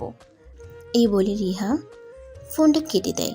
আসলে সে তো ফোন করেছিল হৃদয়ের সঙ্গে কথা বলার জন্য, কিন্তু হৃদয়ের সঙ্গে যখন কথা বলা হলো না, তখন আর তার অন্য কারোর সঙ্গে কথা বলতে ইচ্ছে করছিল না, তাই সে ফোনটা কেটে দেয়। ওদিকে গল্প গুজব শেষ হলে সবাই নিজেদের রুমে গিয়ে ঘুমিয়ে পড়ল। আর হৃদয় যখন নিজের রুমে আসলো, তখনই হঠাৎ তার রিহার কথা মনে পড়ল। তাই সে মোবাইলটা হাতে নিল। সে দেখতে পেল রিহা তাকে ফোন করেছিল, কিন্তু সেই ফোনটা অন্য কেউ রিসিভ করেছিল। তখন হৃদয় আর 7-5 চিন্তা না করে রিহার নাম্বারে ফোন দেয়। 2-3 বার রিং হওয়ার পরও রিহা ফোনটা রিসিভ করে না। আসলে হৃদয় ফোন করেনি এটা দেখে রিহার খুব মন খারাপ লাগছিল, তাই সে বিছানায় না শুয়ে ব্যালকনিতে গিয়ে আকাশের তারা দেখছিল। তখনই সে মোবাইলে রিংটোনের আওয়াজ শুনে দৌড়ে বেডরুমে চলে আসে আর দেখতে পায় হৃদয় তাকে ফোন করেছে। তাই সে সঙ্গে সঙ্গেই ফোনটা রিসিভ করলো আর বলতে লাগলো, তুমি তো আচ্ছা বেঈমান মানুষ। আমি সেই কখন থেকে তোমার ফোনের অপেক্ষা করছি, তুমি একটাবার আমার সঙ্গে কথা বলার প্রয়োজন বোধ করলে না? না মানে আসলে তুমি তো এটা খুব ভালো করেই জানো আমার বাড়ির সবাই আমাকে কতটা ভালোবাসে। আর এতদিন পর গ্রামের বাড়িতে এসেছি, সবাই আমাকে নিয়ে এতটাই ব্যস্ত হয়ে পড়েছিল যে আমি তোমাকে ফোন করার সময়টাও পাইনি। I am so sorry, please আমাকে ক্ষমা করে দাও। তুমি যে সবার মাঝে আমাকে ভুলে যাবে এরকমটা আমি চিন্তাও করিনি। আমি তো ভেবেছিলাম 1000 মানুষের মধ্যেও তুমি আমাকে খুঁজে নেবে, কিন্তু এখন দেখছি আমার ধারণা সম্পূর্ণ ভুল। যাই হোক, এখন রাখি, ঘুমাবো, খুব ঘুম পাচ্ছে। এই বলে অভিমানী রিহা ফোনটা কেটে দেয়। আর এদিকে হৃদয় কিছুই বুঝতে পারছে না রিহা এগুলো কি বলল, আর কেনই বা সে এরকম কথা বলল। যাই হোক, হৃদয় এসব কিছু চিন্তা না করে বিছানায় শুয়ে ঘুমিয়ে পড়ল। এরপর দেখতে দেখতে আরও 2 দিন সময় কেটে গেল। আর এদিকে রিহার মনের মধ্যে অস্থিরতা বাড়তে শুরু করলো। সে কোনোভাবেই হৃদয়কে ছাড়া থাকতে পারছিল না, তাই সে বারবার হৃদয়কে ফোন করতে থাকে। হৃদয়, তুমি ঢাকায় ফিরে আসো, আমার একা একা থাকতে ভালো লাগছে না, প্লিজ তুমি ঢাকায় চলে আসো। আরে বাবা, ওখানে তোমার কত বন্ধু বান্ধব আছে, তাদেরকে নিয়ে তুমি একটু বাইরে থেকে ঘুরে এসো, তাহলেই ভালো লাগবে। তুমি তো জানোই এতদিন পর বাড়িতে এসেছি। এখন কি চাইলেই আমি চলে আসতে পারবো নাকি? সবার সঙ্গে সময় কাটাচ্ছি, কেউ তো আমাকে আসতে দিতে চাইছে না। তাহলে আমি কি করব সেটা তুমিই বলো। আমি কোনো কিছু জানি না আর জানতেও চাই না। আমি কাল সকালের মধ্যেই তোমাকে ঢাকায় দেখতে চাই। আর যদি ঘুম থেকে উঠে তোমাকে দেখতে না পাই, তাহলে আমি নিজেই তোমার কাছে চলে আসব, কারণ তোমাকে ছাড়া আমার থাকতে খুব কষ্ট হচ্ছে। এই বলে হৃদয়কে কোনো কথা বলার সুযোগ না দিয়ে রিহা ফোনটা কেটে দিল। আর এদিকে হৃদয় এসব কিছু নিয়ে চিন্তা করছে। যাই হোক ভিউয়ার্স, চলুন কথা না বাড়িয়ে মূল গল্পে ফিরে আসি। রিহার এসব কথাবার্তা শুনে হৃদয় তখন তার আম্মুর কাছে গেল আর তার আম্মুকে বলল, আম্মু, আমি কাল সকালে ঢাকায় চলে যাব। এইসব তুই কি বলছিস বাবা? তুই তো সেদিন বলেছিলি ভার্সিটি 15 দিনের ছুটি দিয়েছে, কিন্তু এখন তুই বলছিস তুই কাল সকালে ঢাকায় চলে যাবি। এতদিন পর বাড়িতে আসলি, আমাদের সঙ্গে আর কটা দিন থাক না। না আম্মু, আমি আর থাকতে পারবো না। আসলে তো আমি নিজেও চিন্তা করে এসেছিলাম যে এবার বেশ কয়েকদিন থাকবো গ্রামের বাড়িতে আর তোমাদের সঙ্গে খুব ভালো সময় কাটাবো, কিন্তু সেটা আর হবে না আম্মু। কারণ গতকালকেই আমার ভার্সিটি থেকে ফোন এসেছে, আমাদের সেমিস্টার 1 সপ্তাহ আগে থেকে শুরু হবে, তাই আমাকে চলে যেতে হবে। কিছু করার নেই। ঠিক আছে বাবা, কোনো সমস্যা নেই। তোকে তো ওখানে পড়াশোনা করানোর জন্যই পাঠিয়েছি। এখন তো পড়াশোনা বাদ দিয়ে বাড়িতে এসে বসে থাকলে চলবে না।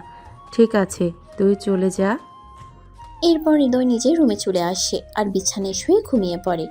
পরের দিন ফজরের নামাজের আজান দিতেই হৃদয় ঘুম থেকে উঠে গেল। তারপর নামাজ পড়ে আর ঢাকায় যাওয়ার জন্য তৈরি হয়ে নিল। পরের দিন ফজরের নামাজের আজান দিতেই হৃদয় ঘুম থেকে উঠে গেল। তারপর নামাজ পড়ে আর ঢাকায় যাওয়ার জন্য তৈরি হয়ে বেরিয়ে পড়ল। সকাল 7টার বাসে ঢাকায় চলে আসে আর তার সেখানে এসে পৌঁছাতে পৌঁছাতে প্রায় দুপুর 1টার মতো বেজে গেল। এদিকে রিহা ড্রয়িং রুমে বসে তার জন্য অপেক্ষা করছে।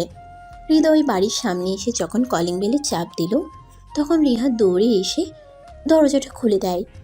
আর হৃদয়কে দেখতে পেয়ে সে হৃদয়কে দৌড়ে গিয়ে জড়িয়ে ধরে আর বলতে থাকে, এতদিন তুমি কিভাবে ছিলে আমাকে একা ফেলে? তোমার কি একটু কষ্ট হয়নি নাকি? রিহার এরকম আচরণে হৃদয় কি করবে কিছুই বুঝতে পারছে না, কারণ সে কখনো এটা আশাই করেনি যে রিহা তার সঙ্গে এরকমটা করবে। যাই হোক, তারপরও সে নিজেকে কোনো রকম সামলে নিয়ে রিহাকে বলতে লাগলো। এই বলে হৃদয় রিহাকে কোনো রকমে নিজের কাছ থেকে ছাড়িয়ে নিল আর তারপর রিহাকে ধরে এনে সোফায় বসালো। আর এদিকে সে নিজের রুমে চলে গেল। ব্যাগটা রেখে ফ্রেশ হয়ে নিল, তারপর ড্রয়িং রুমে চলে আসে। রিহা তখনও সেখানে বসে আছে। হৃদয় তখন বলতে থাকে, রিহা, কী হচ্ছে এসব? তুমি আমাকে জড়িয়ে ধরেছো কেন? প্লিজ তুমি আমাকে ছেড়ে দাও। এটা তোমার বাড়ি আর এখানে যে কোনো সময় যে কেউ চলে আসতে পারে। আর তোমাকে আমাকে এভাবে দেখে ফেললে সবাই আমাদের নিয়ে ভুল কিছু চিন্তা করবে। যার যা চিন্তা করার দরকার সে তাই করুক, তাতে আমার কিছুই যায় আসে না। কিন্তু তুমি যতক্ষণ আমার কথার উত্তর না দিবে ততক্ষণ আমি তোমাকে ছাড়ছি না আর ছাড়বও না। তুমি কি করেছিলে আমাকে ছাড়া এতটা দিন? প্লিজ রিহা, তুমি আমাকে ছাড়ো, আর তারপর আমি তোমার সকল প্রশ্নের উত্তর দিচ্ছি। কিন্তু এখন আর তুমি আমাকে এভাবে জড়িয়ে ধরে রেখো না। প্লিজ ছাড়ো আমাকে। আচ্ছা রিহা, তোমার কি হয়েছে বলো? তোমার কি মাথায় কোনো সমস্যা হয়েছে নাকি? এই একদম ফালতু কথা বলবে না। একদম তুমি আমাকে পাগল প্রমাণ করার চেষ্টাও করবে না। আমি সম্পূর্ণ ঠিক আছি, আমার মাথায় কোনো সমস্যা হয়নি। কিন্তু আমি তোমার কথা বিশ্বাস করতে পারছি না। আমার মনে হয় তোমার মাথায় কোনো সমস্যা হয়েছে, যার কারণে তুমি এরকম পাগলের মতো আচরণ করছো। আচ্ছা ঠিক আছে, বাদ দাও। এখন তুমি আমাকে এটা বলো যে আমি বাড়িতে ঢোকার সঙ্গে সঙ্গে তুমি আমাকে জড়িয়ে ধরলে কেন? জানি না, আর জানলেও সেটার কৈফিয়ত আমি তোমাকে দিতে পারবো না। আমার ইচ্ছে হয়েছিল তাই আমি তোমাকে জড়িয়ে ধরেছি। তাই বলে কি এটার জন্য আমাকে তোমার কাছে কৈফিয়ত দিতে হবে নাকি? তোমার কাছে কৈফিয়ত চাওয়ার সাহস আমার নেই। যাই হোক, বাদ দাও এই কথা। আঙ্কেল আন্টি কোথায়? তাদেরকে দেখছি না কেন? আসলে আব্বু আম্মুকে নিয়ে ওনার এক বন্ধুর বাসায় দাওয়াতে গেছেন। আজকে বাড়িতে কেউ নেই আর আব্বু আম্মুও ফিরে আসবে না। আজ শুধু বাড়িতে তুমি আর আমি। তাই তো তোমাকে বললাম তাড়াতাড়ি ঢাকায় চলে আসার জন্য। রিহা, এসব তুমি কি বলছো? আমি তো কিছুই বুঝতে পারছি না। আসলে তোমার মাথায় কি চলছে সেটা আমাকে একটু বুঝিয়ে বলবে কি? সেটা আমি এখনই তোমাকে বুঝিয়ে বলার প্রয়োজন মনে করছি না। সময় হলে ঠিক বুঝতে পারবে। এখন নিজের রুমে যাও আর বিশ্রাম করো। আমি তোমার জন্য খাবার তৈরি করছি। তারপর দুজনে একসাথে দুপুরের খাবার খেয়ে নিব। হৃদয় তখন আর রিহার সঙ্গে কথা বাড়ালো না। সে কোনো কথা না বলে নিজের রুমে চলে গেল আর তারপর বিছানায় শুয়ে একটা লম্বা ঘুম দিল। ঘুম ভাঙল বিকেল 3:30টার দিকে রিহার ডাকে। রিহা এতক্ষণ সময় নিয়ে হৃদয় আর তার জন্য দুপুরের খাবার তৈরি করেছে আর সেটা টেবিলে সার্ভ করে তারপরে হৃদয়কে ঘুম থেকে ডেকে তুলতে গেছে। সে হৃদয়কে ঘুম থেকে ডেকে তুলে তারপর ডাইনিং টেবিলে নিয়ে আসে আর দুজনে একসঙ্গে বসে রাতের খাবার খেতে থাকে। খাওয়া শেষ হলে রিহা হৃদয়কে বলতে থাকে, তুমি তো আচ্ছা বেঈমান মানুষ। আমি তোমার জন্য এত কষ্ট করে রান্না করলাম, একবার অন্তত আমাকে ধন্যবাদ তো দিতে পারতে। সেটাও করলে না। যাই হোক, তাতে কোনো সমস্যা নেই। কিন্তু আমি এই প্রথমবার তোমার জন্য রান্না করতে গিয়েছি আর খাবার রান্না করেছি। খাবারটা কেমন হয়েছে সেটার অন্তত রিভিউ দেওয়ার প্রয়োজন ছিল, কিন্তু তুমি তো তার কোনো কিছুই করলে না। না মানে আসলে তুমি তো খুব ভালো করেই জানো আমি কখনোই বাহিরের খাবার খুব একটা খাই না। আর সকালবেলাও খুব সকালে বাড়ি থেকে বের হয়ে গেছি, তাই বাড়িতেও কোনো কিছু খাওয়া হয়নি। তাই পেটে প্রচণ্ড ক্ষুধা ছিল, তুমি খাবারটা সামনে এনে দিয়েছো আর আমি তখন গপ গপ করে খাবারটা খেয়ে নিয়েছি। তাই আমি তোমাকে রিভিউ জানাতে পারিনি। I am so sorry. তবে তোমার রান্নাটা দারুণ হয়েছে। আচ্ছা ঠিক আছে, তাহলে খাবারটা শেষ করো। হৃদয় তখন কোনো কথা না বলে খাবার খেতে লাগলো আর এদিকে কিছুক্ষণের মধ্যেই তার খাওয়া শেষ হয়ে গেল।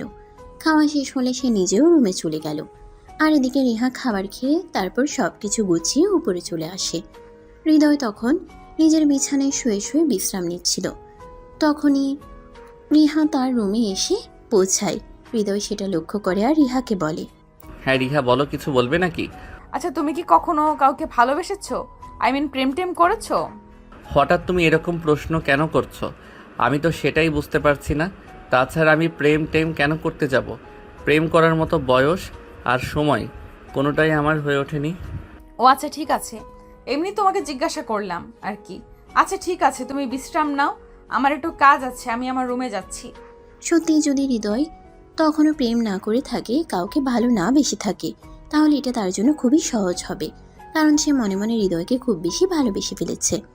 যদিও সে এটা তার ফ্যামিলি কিংবা হৃদয় কাউকেই প্রকাশ করে বলতে পারছে না, তবে সে অপেক্ষায় আছে সুযোগের জন্য। যখনই সে সুযোগ পাবে তখনই সে সবাইকে এটা জানিয়ে দেবে। মনে মনে অন্য একটা চিন্তাও করছে, যার কারণে সে হৃদয়কে আজকে ঢাকায় আসতে বলল। তো ভিউয়ার্স, চলুন রিহা মনে মনে কি চিন্তা করছে সেটাই জেনে নেওয়া যাক। রিহা বিছানায় শুয়ে মনে মনে ভাবতে লাগলো, বাড়িতে কেউ নেই, শুধু হৃদয় একাই রয়েছে। তাই হৃদয়কে আজ আমার মনের কথাটা বলা একটু সহজ হয়ে উঠবে। এটাই মনে মনে চিন্তা করছিল। আর এদিকে দেখতে দেখতে সন্ধ্যা ঘনিয়ে রাত হয়ে আসলো। রাত আনুমানিক 9টার মধ্যেই তারা দুজনে রাতের খাবার খেয়ে নিল আর হৃদয় নিজের রুমে এসে ঘুমিয়ে পড়ল।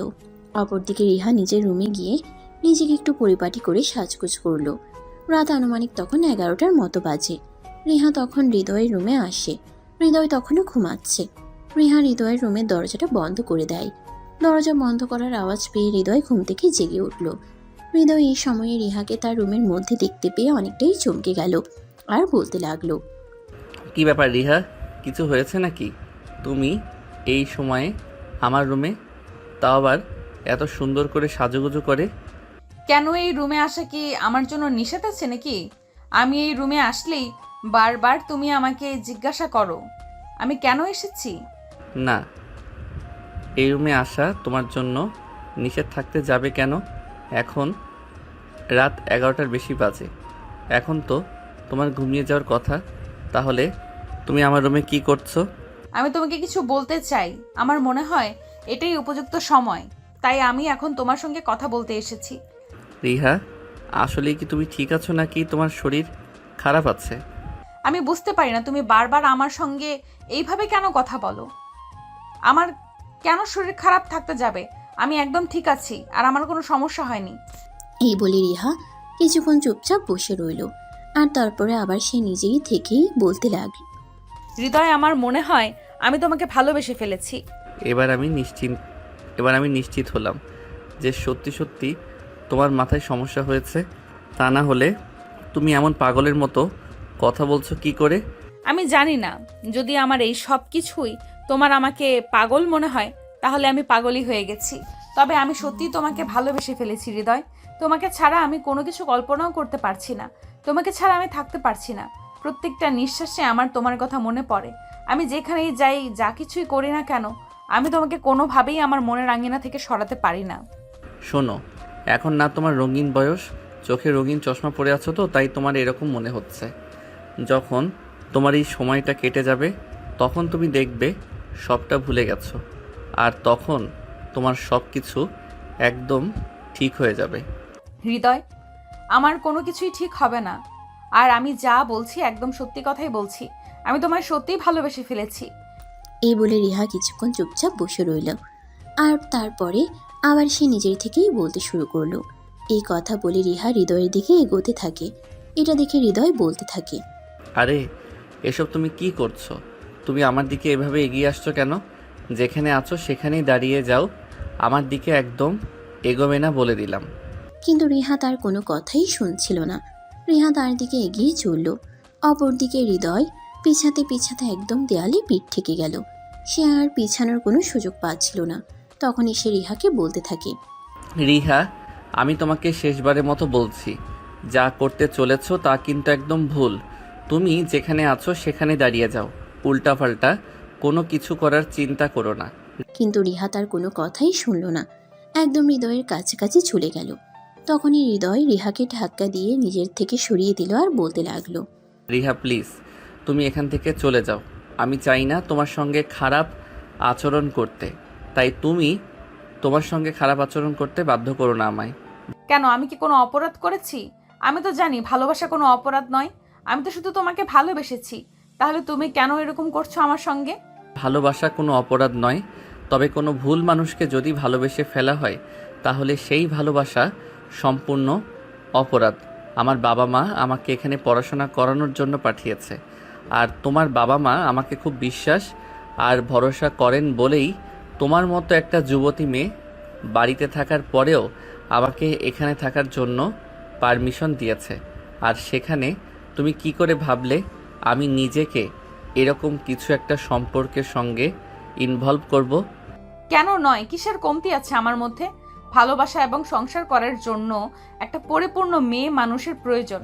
আমি কি একটা পরিপূর্ণ মেয়ে মানুষ নই? পরিপূর্ণতার উপরে যদি কোনো কিছু থাকে তাহলে তুমি সেটাই, কিন্তু তারপরেও তোমার সঙ্গে রিলেশন করা বা অন্য কিছু কোনোটাই আমার পক্ষে সম্ভব নয়, কারণ আমি বিশ্বাসের জায়গায় বিশ্বাসঘাতকতা করতে পারবো না। এরপর রিহাকে আর কোনো কথা বলার সুযোগ না দিয়ে হৃদয় রুম থেকে বের হয়ে চলে যায় ছাদে। এদিকে রিহাও তার পিছন পিছন বাড়ির ছাদে চলে আসলো। তখনই সে হৃদয়কে পিছন থেকে জড়িয়ে ধরে আর বলতে থাকে, ভালোবাসি তোমায় খুব বেশি। তোমাকে ছাড়া আমি বেঁচে থাকতে পারবো না। প্লিজ তুমি আমার সঙ্গে এরকম করো না। আমার ভালোবাসা গ্রহণ করো এবং আমাকে গ্রহণ করো। হৃদয় এই কথাগুলো আর নিতে পারছে না। সে কোনো রকমে রিহাকে নিজের থেকে ছাড়িয়ে নিল আর তারপর ঠাস করে রিহার গালে একটা চড় বসিয়ে দিয়ে বলতে লাগলো, চুপ করো বেয়াদব মেয়ে, তোমার বাবা মা কি তোমাকে এই শিক্ষা দিয়েছে নাকি?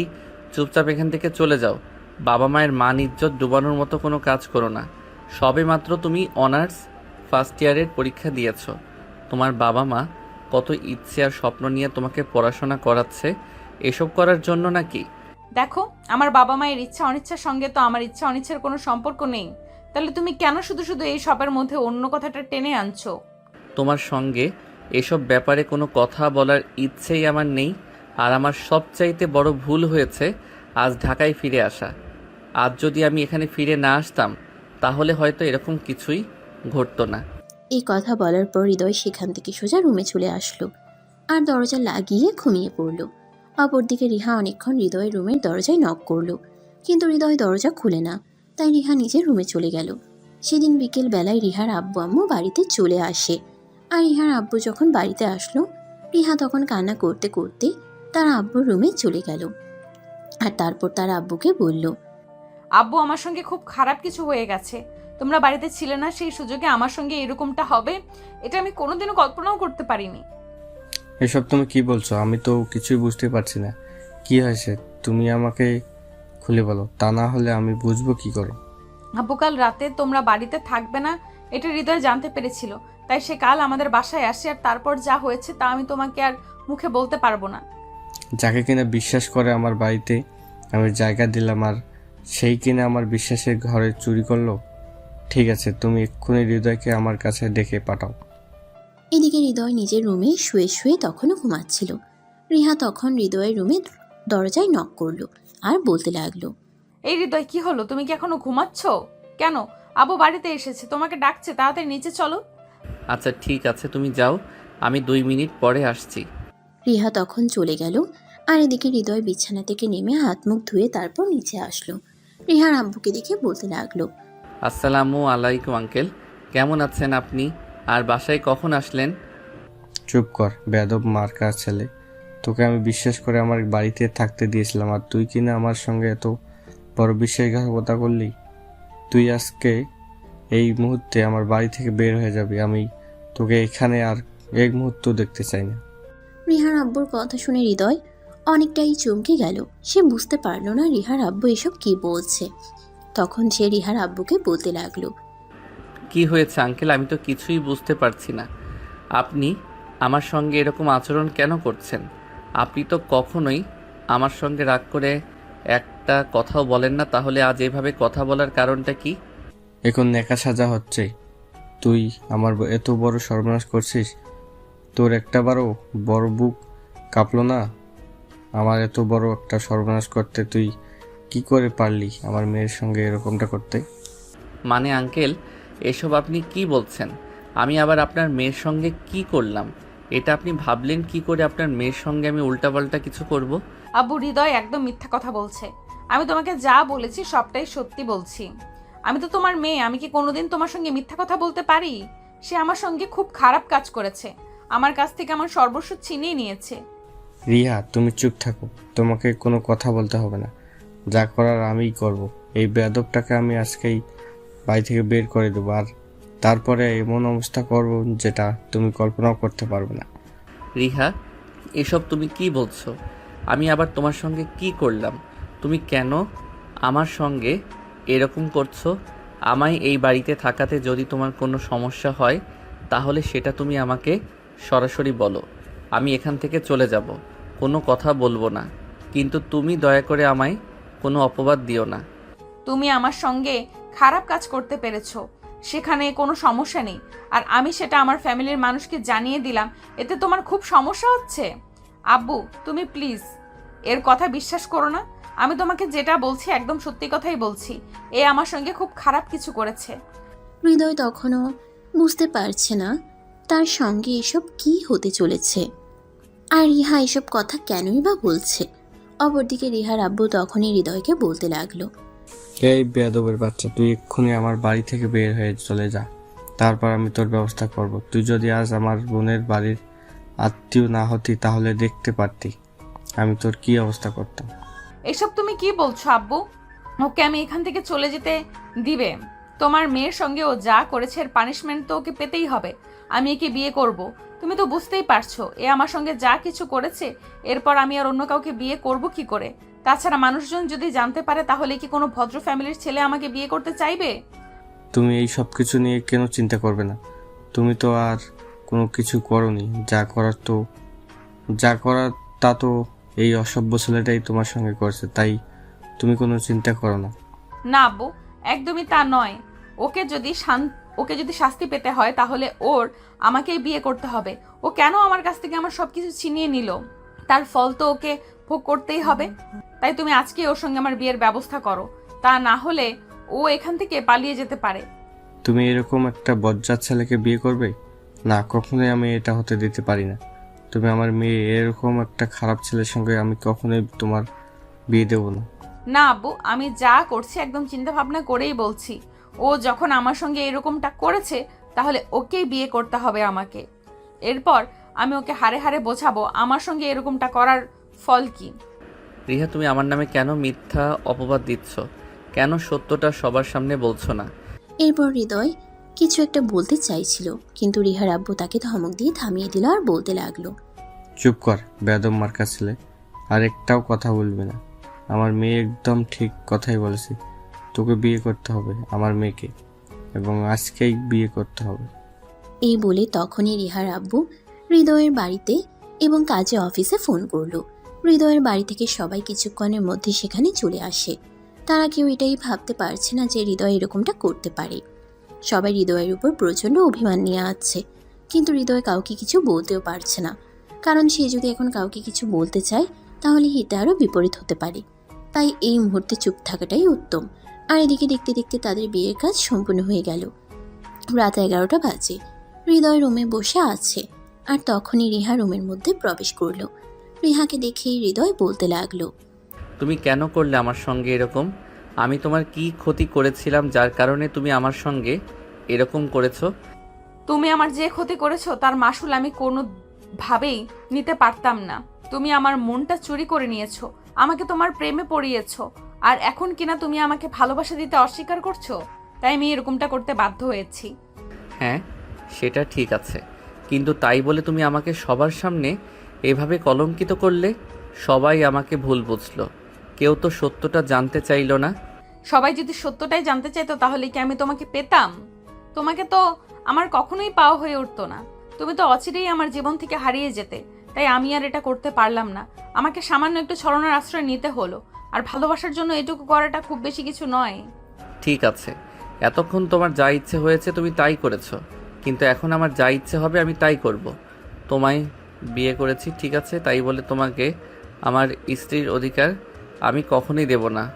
তো তুমি কি ভেবেছো তুমি আমাকে স্ত্রীর অধিকার না দিলে আমি তোমাকে ছেড়ে দেব? এটা কখনোই না। তোমাকে যখন আমি আমার করে নিয়েছি তখন বাকিটাও আমি আমার মতো করে আদায় করে নিতে পারবো। এসব ব্যাপারে তোমাকে কোনো চিন্তা করতে হবে না মিস্টার হৃদয়। রিহা যখন কোনো কাজ করে তখন তার ভবিষ্যতে কি হবে সেটা সে চিন্তা করেই বুঝতে পেরেছেন মিস্টার হৃদয়। মানে তুমি কি বলতে চাইছো আমি কিছুই বুঝতে পারছি না। আপনাকে সব বুঝতে হবে না, আমি আপনাকে বুঝিয়ে দেব। চলুন তো এবার। এই বলে রিহা তখনই হৃদয়কে ধাক্কা দিয়ে বিছানার উপরে ফেলে দিল, আর সে হৃদয়ের বুকের উপরে উঠে বসলো। এটা দেখে হৃদয় বলতে লাগলো, আরে এসব তুমি কি করছো? তুমি আমার বুকের উপর উঠে বসেছো কেন?